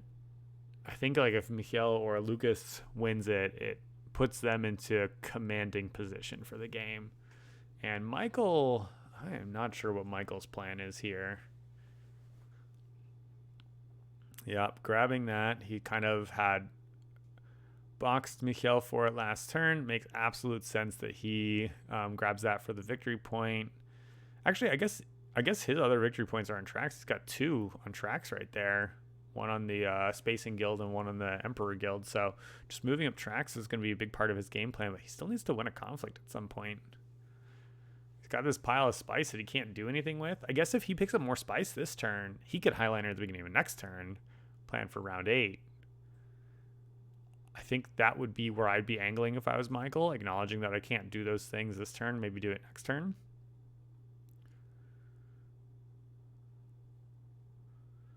Because he gets to go first next turn. Fold space here. Michel really cares about this action. And he's going to hard your warriors. He's going to say, you know what? Yeah, you can highliner, but I've got desert power, baby. This moves him up to space 3, which so he's got three things on space 3 right now.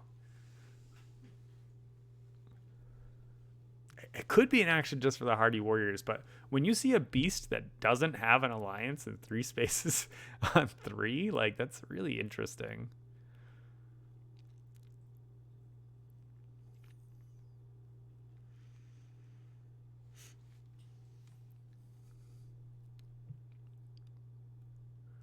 I will say that's the kind of detail I don't know that I would be noticing if I was playing at the table. I think I'd be a lot more focused on my gameplay and the tactics of my situation. I don't know that it matters like overall, you know, what my opponent's like. It does, because like it's maybe like affects, you know, what my endgame situation looks like, or if I want to cross the finish line or anything like that. But it's interesting. If we see him move up on Emperor track, yeah, for sure, he's got 2 extra points holding in hand, right? Like otherwise, what would be the point of that? A guild administrator for a couple bucks here.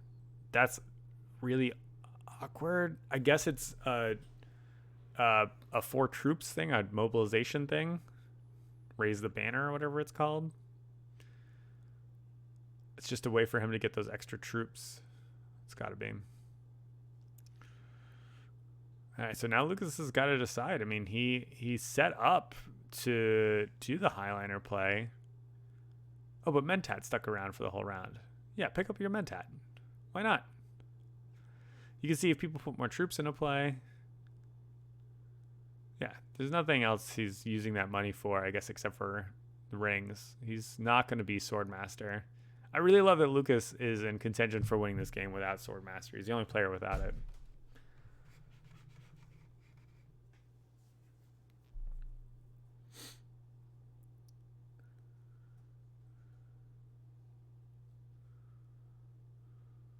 Doofier.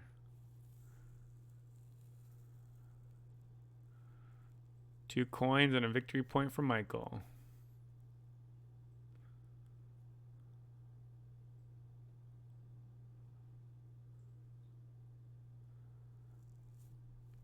Yeah, he's cresting on his ceiling is what I'm concerned about Michael's position. Although he does have another handful of cards. I guess actually Spice Must Flows is probably his other option here.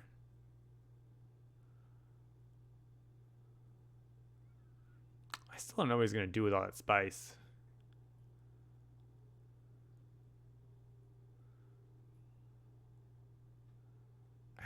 I still stand by. I think it's good for him to pick up the spice and then be able to Highliner at the beginning of next turn.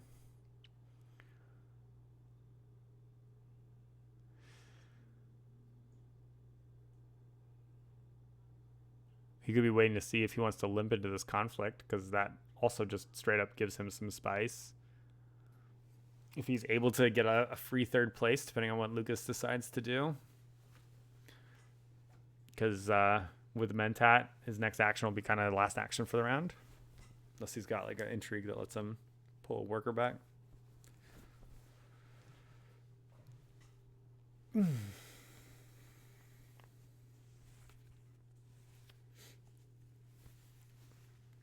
All right, there we see it. The smugglers that he picked up, throwing away some of that spice. And research station. Yeah, is he maybe seeing if he could get a Spice Must Flow? And that'll get him his absolute pile of coins.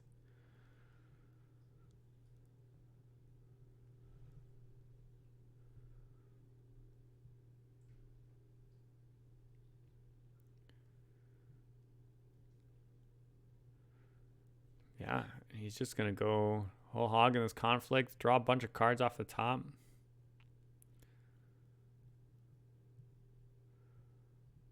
Pretty good.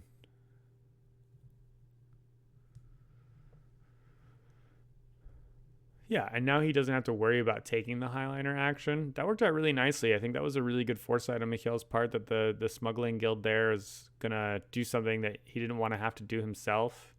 His last 2 spice could be thrown at Bene Gesserit spot if he wants to draw some more cards. It's kind of like a bad research station. Not bad.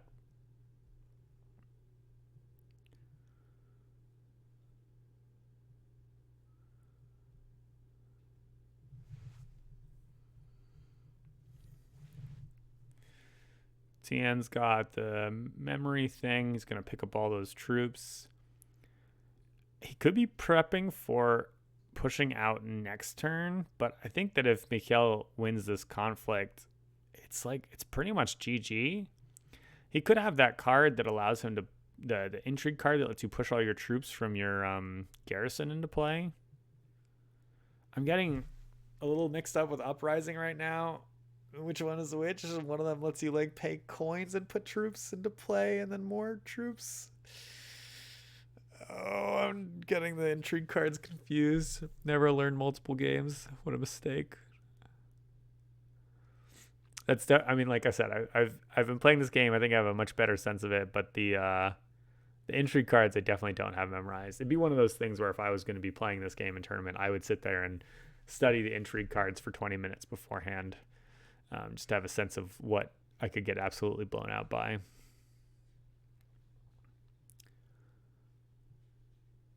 I could do a whole separate video on whether you're supposed to play around things or not play around things. You know, like for instance, earlier in the game when Michael had the extra persuasion. Should Lukas have anticipated that or not? It's a really interesting question. So yeah, Lukas is like, do I highliner now? Because I can't even beat the 6 troops. Like, this feels ridiculous. But if he doesn't highliner right now, then Michael probably limps a troop into conflict, gets some spice, and he highliners next turn, and then it's a waste of 6 spice. So Lukas is just like out of position here. Like, this is, you hear from people, or I've heard from people, being in 7th or 3rd seat, 7th seat, however you want to view it, on turn 7 going first is a big advantage because you can grab highliner. But actually, this is a situation where the fact that he's the one that has to commit first has actually kind of almost backfired on him, because other players have had other solutions to that problem. And so by him sort of acknowledging, yep, I can do this, it's actually not helping his position. But he can, and I mean, it gives him a point just for going up on the Spacing Guild track. Like, he needs that point at some stage. He's far away from Bene Gesserit. So I guess that could be the other option, is like he could just start taking Bene Gesserit actions with the plan of taking another Bene Gesserit action next turn. But I don't think he's got that faction access in his deck. Yeah, I don't know. I mean, maybe he doesn't push everybody out. Like, maybe he just like loads folks up and pushes out like 2.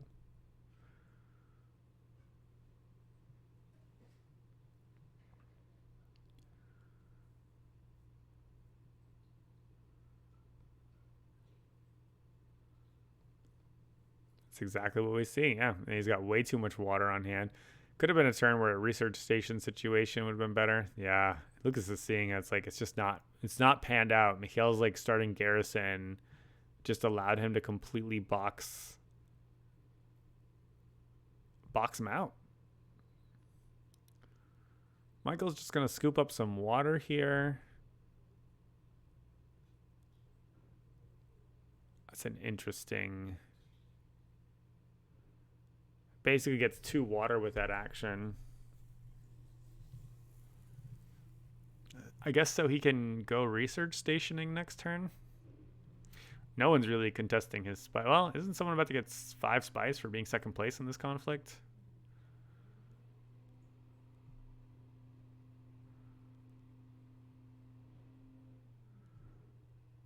Three, 4, 5, 6. He's looking at Tien's garrison, and he's saying, do I push this out? I mean, he doesn't want shenanigans to happen, right? So he pushes it into play, because if he gets the 2 victory points here, he's like a lock win, right? Like, it won't win this turn, but like, he's not a lock win. I'm being like way overly dramatic, but it puts him into such a good position.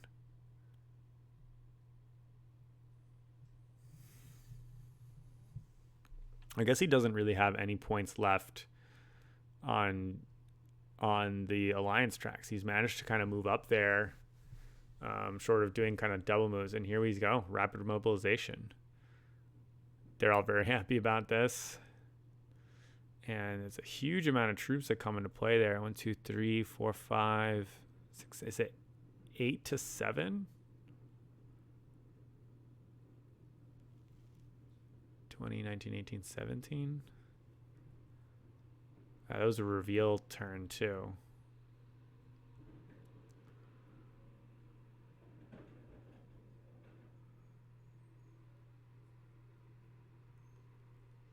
One, 2, 3. I'm just trying to figure out if he revealed early. I guess he had nothing he wanted to do with his last action. He must have run out of cards. Maybe there was a test of humanity in there that I missed. Oh, that's a victory point.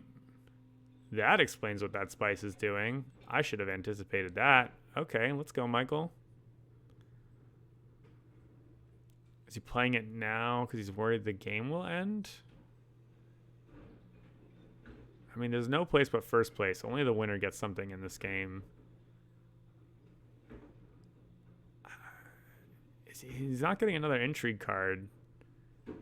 Maybe he had 4 in hand and he wasn't worried that someone was going to snatch from him. But it seems a little early to do that to me, if that's not the case.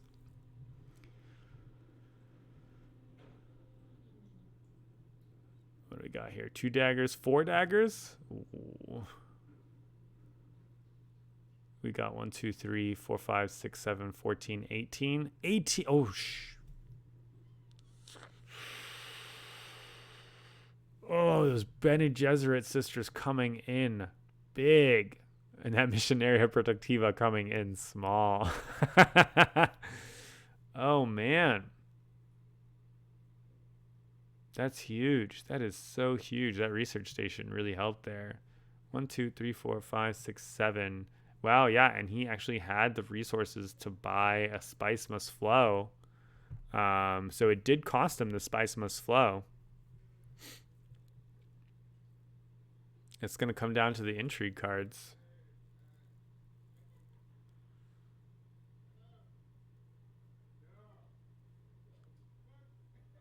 Nothing. Oh, there he has it. You see Lukas drop his head. He knows how bad that is. That might be game for Michel. 2 points there, huge. Tien needed it. That completely takes him out of the game. He needed those points. I mean, yeah, there's no way he can make up that gap. Even though he's got 1, 2 points sitting on the board available to him, he doesn't have the actions. Even if he wins the next conflict, he's toast. So that's a huge bummer for Tien. If Tien wins that conflict, goes up to 6. So we've got 8, 7, 6. Yeah, it's an interesting game at that stage. But yeah, losing by 1 there. Oof. And Michel putting that extra guy from Carthag made the difference. It was Bene Gesserit sisters with their flex 2/2. I don't think I've ever seen a Bene Gesserit sister be as good as that, or a pair of sisters. A sister of sisters. Wow, that was huge. All right, so turn 8. Tien's gonna get to highliner into this conflict at the very least, because he got the consolation 5 spice. That was a brutal turn for Lukas. I wonder how that looks for Lukas if he tries to angle for a Spice Must Flow instead. He's at 9 points now. Like, he's at 8, but he'd be at 9 instead if he could pull that off. Do we got any points left for folks to claim movement-wise? Blue and red on Spacing Guild. Blue on Bene Gesserit. Maybe green on Bene Gesserit. And then possible overtakes. But yeah, mostly we're moved up on these tracks. We're going into turn 8, just like we said. Oh, God, we're so smart. Yeah, Tien's the one that's 2 points behind because of that structure. And opening Lady Jessica, we're going to draw a gazillion cards. I like that play, Michael.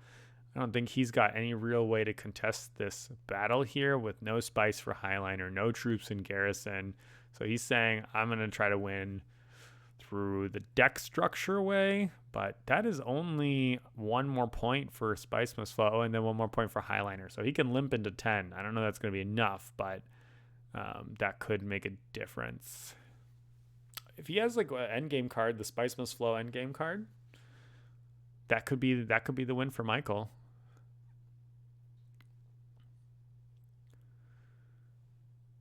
Michel here needs to find an additional point somehow. Conflict's an option, but I think he doesn't have he's no better position than Michael is to win this conflict, but he can try to limp some troops in. I mean, it's not going to beat a highliner, I don't think. It's between Lukas and Tien right now, I think.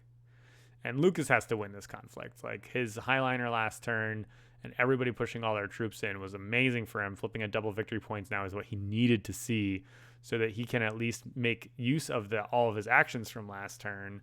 And now he can just like do what Michel did, right? Use the Fremen or Carthag or whatever to just start pushing all of his troops into the center of conflict and try to beat Tien that way. Back to Michel, though, he's looking for a way to get a point. And I mean, I think the point is the Spice Must Flow, right? Like, and unfortunately, the card draw just got sopped up. If he could, I think, going to selective breeding right now. So I remembered it. It's called selective breeding. Going to selective breeding right now would be unlocked in my memories. Is like a poor man's research station, but it also puts him into a position where he ties Michael for the Bene Gesserit track, and then if Michael doesn't have a way to take the second action, then he's in trouble. That being said, Michel might not have the faction access because we just saw those Bene Gesserit sisters go into the trash can as they were busy fighting folks off last turn. So he might not have a way to get there. Kind of depends. It depends a lot on the cards in his hand. Could be one of those rounds also where you see someone go to that the green spot that gives a troop and one persuasion just to get to that magic number 9, which we've not really seen actually since that Lady Jessica play all the way from the beginning.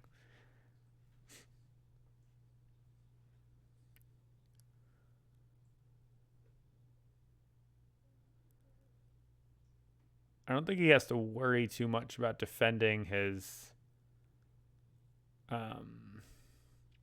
Spacing Guild Alliance. There's no one else that's really that close.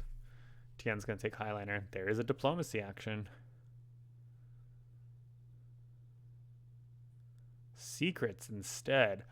Oh, this is sneaky. By taking this, Michael can't defend selective breeding. Oh, and Michael has 4 intrigue cards? Yikes. Why didn't you play an intrigue card, buddy? I wonder what they were. Maybe she's just holding a pile of combat cards and hasn't been involved in conflicts. 6 intrigue cards right now for Michael. Michel. That's insane.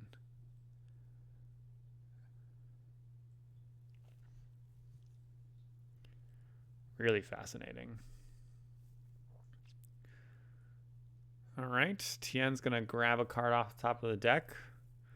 He's in no rush, I guess, to get to Highliner, or maybe he doesn't have the faction access. His deck has not cooperated with him in general this game, but he's got Guild Administrator as well as... I'm just trying to see if he flipped it. Guild Administrator as well as Diplomacy. Oh, no, he doesn't. He says he is at the bottom.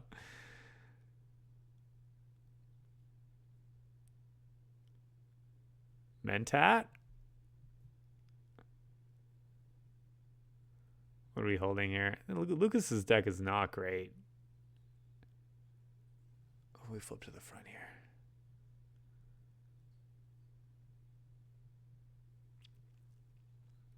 He's got like Stilgar, but yeah, I mean, I think his deck is full of this is the problem with Chris Knife. Okay. So great. I mean, he's going to go ahead and push his troops into play. This is the plan. I like it. He needs to win this conflict. I mean, that is what he's trying to pull off. I wonder if he was debating actually taking selective breeding, preventing Michel from stealing the victory point from Michael. But again, I don't know if Michel has the faction access to make that a reality.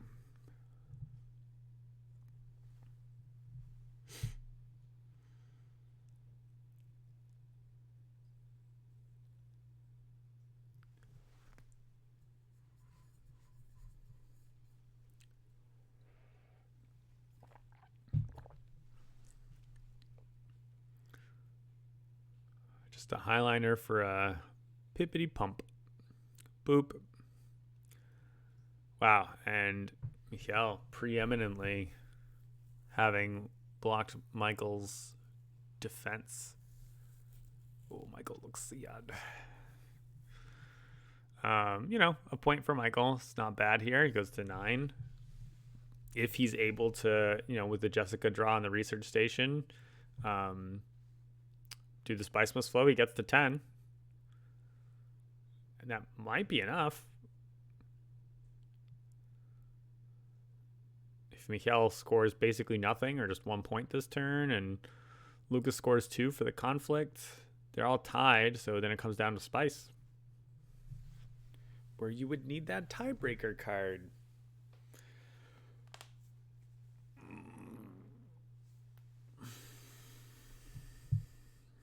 Too many intrigue cards. Man, there's not a lot of games where you've seen intrigue cards steal. What was that?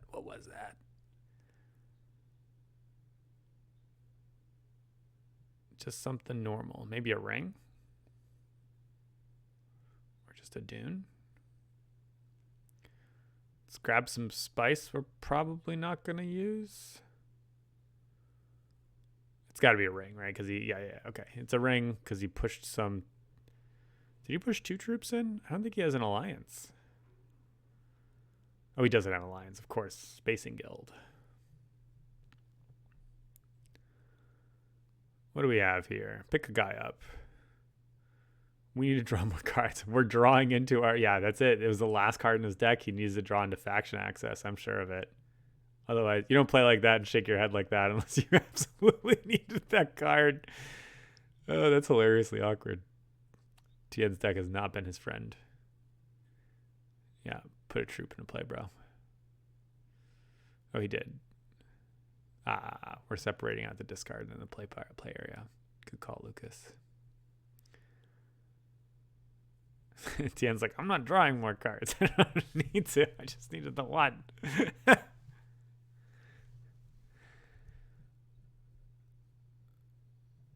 Yeah, that's tough for you, Lukas, because you see that Tien's coming in with another 5, but winning that conflict is your path to victory.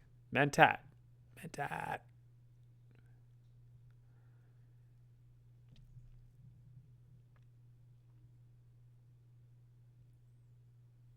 it reconnaissance and spice must flow and firm grip?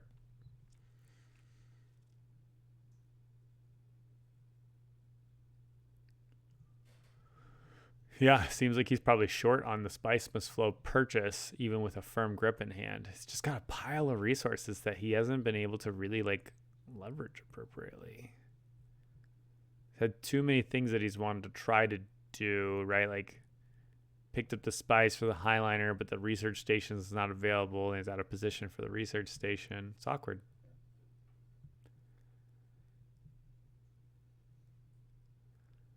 Convincing argument. Yeah. It could be an intrigue card and push troops in. I mean, you don't need the water. The intrigue card is maybe exciting. The mystery, right? Hitting that slot machine is always of interest.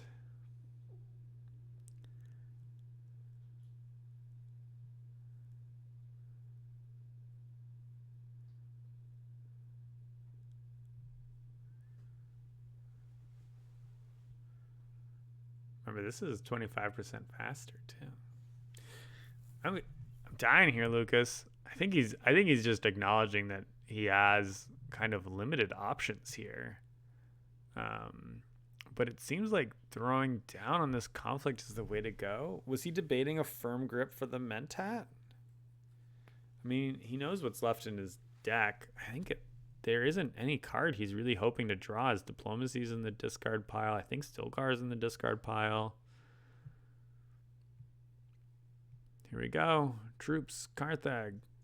Intrigue card. Ooh, it was red. That was the draw. I think that was a combat card.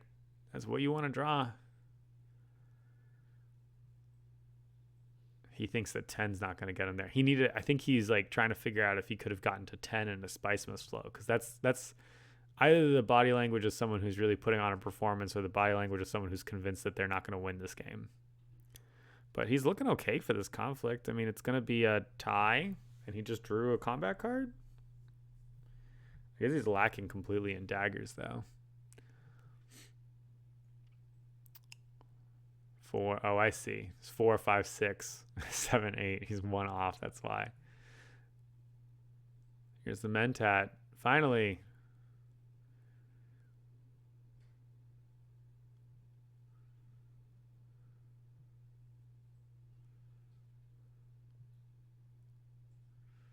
Draw a card and Michel.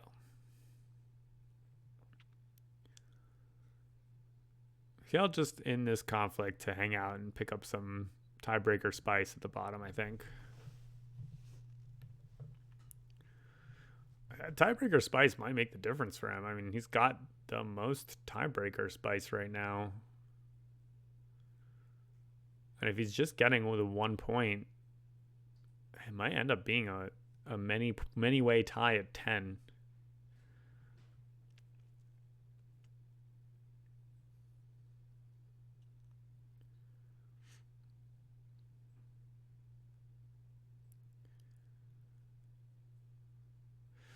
Michael somehow moved up the Bene Gesserit track.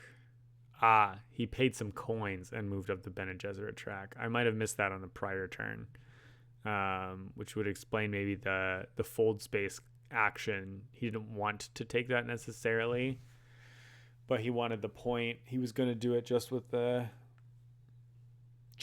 card. But if he had played that card,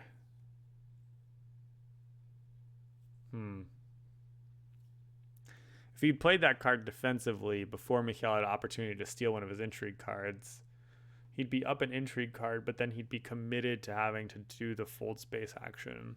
So either it was a mistake on Michael's part, or he had a different plan that he's had to audible into this fold space action sequence. I guess, but the first thing he did was research station, draw a bunch of cards. So, oh snap. Okay, so Michel moving up into the third space there. I mean, it's a nonsense play. The only reason that he would do that is because he's got plans within plans. So he's on space 3 of all 4 tracks. So he's got 2 points. He is sitting at 11, which I think might be the nail in the coffin for these players. Nobody looks as surprised. Maybe they already had this suspicion as Lukas and Michael are discussing it. But yeah, I mean, Michel was making a play. Oh, what do we got here? Is this a double cross? Yep. Kills the guy of Lukas. He's just trying to give it to Tien so he doesn't have any. It's like the reverse of king making. He's making it so that the person in last is likely to gain the points so that Lukas can't contest him as well. That troop might actually make the difference too. Yeah, Michel is making his power play. Tien with a troop and a. Okay, so. Oh, right, because he picked up his worker from earlier, so his last action is going to be that highliner action. And he's just getting an extra troop. Maybe that persuasion also matters. Lukas is just buying stuff to see if he can get anything interesting. Sure, I'll pick up a water so I can have a ridiculous and comical amount of water at the end of the game. I don't think that last purchase makes sense. Like if you flip something like Chome Directorship right now and other players can buy it, I guess Chome Directorship doesn't like do anything really for anyone. It helps Tien actually a fair amount. I'm not sure that second purchase like really made sense. But I think it might have been just kind of an act of resignation. Because he can only get to 10. Even if he wins this conflict, he's at 10, it looks like. And Michael, if he had a plan... Combat card? Okay. I think if Michael had a plan, he'd execute it immediately. He's trying to figure out if there's any kind of salvage here. There are no points left on the left side of the track. Hopefully he's got the 1 point for Spice Mist Flow. I think that's it.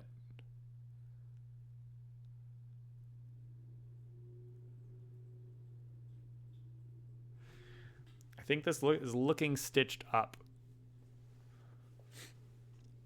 Assuming that Michel does indeed have plans within plans and is not just psychotically going to the Emperor space.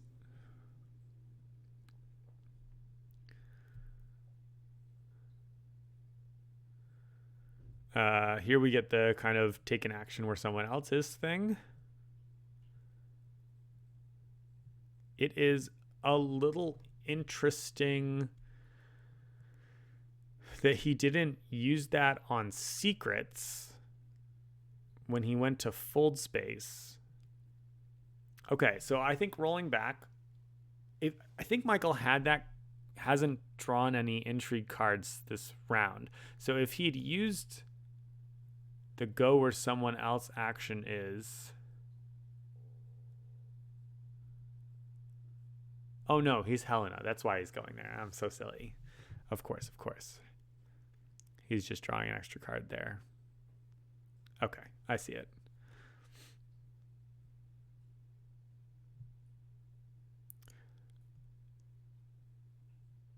You know, what if nobody went to 10 points this turn? What if they let Tien win to get the 2? Michel wasn't able to score points. Michael agreed not to buy Spice Must Flow, which I'm sure he will right now. Yep, there it is. Siege Reverend Mother doing a lot of work this game. 2 Spice Must Flow purchases with no high guild seat, or council seat, or whatever. A ripoff of Thufir. Is that what it was? And that'll end the. But if he did, let's say he didn't. Let's say he was like, cool, ending the game is a loss for me. What happens if we go into another round? There's another conflict that you would hope as Lukas or Michael that you could win.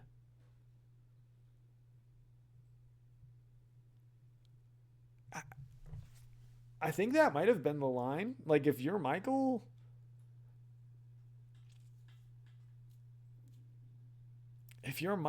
like, I think that's the only way that you can win. If you're convinced that Michel has plans within plans. But maybe he's saying, look, I don't want to play. I don't want to play scared.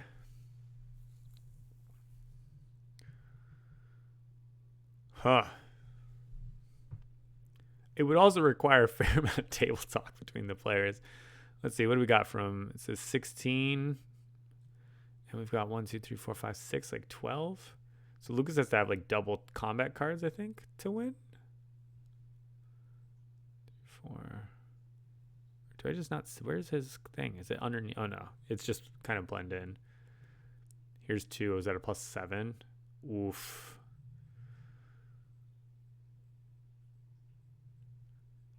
And Tien didn't have any last turn. I don't think he drew any more intrigue cards. So I think that's another time that he's going to lose. So we're going to bump up to 10 here.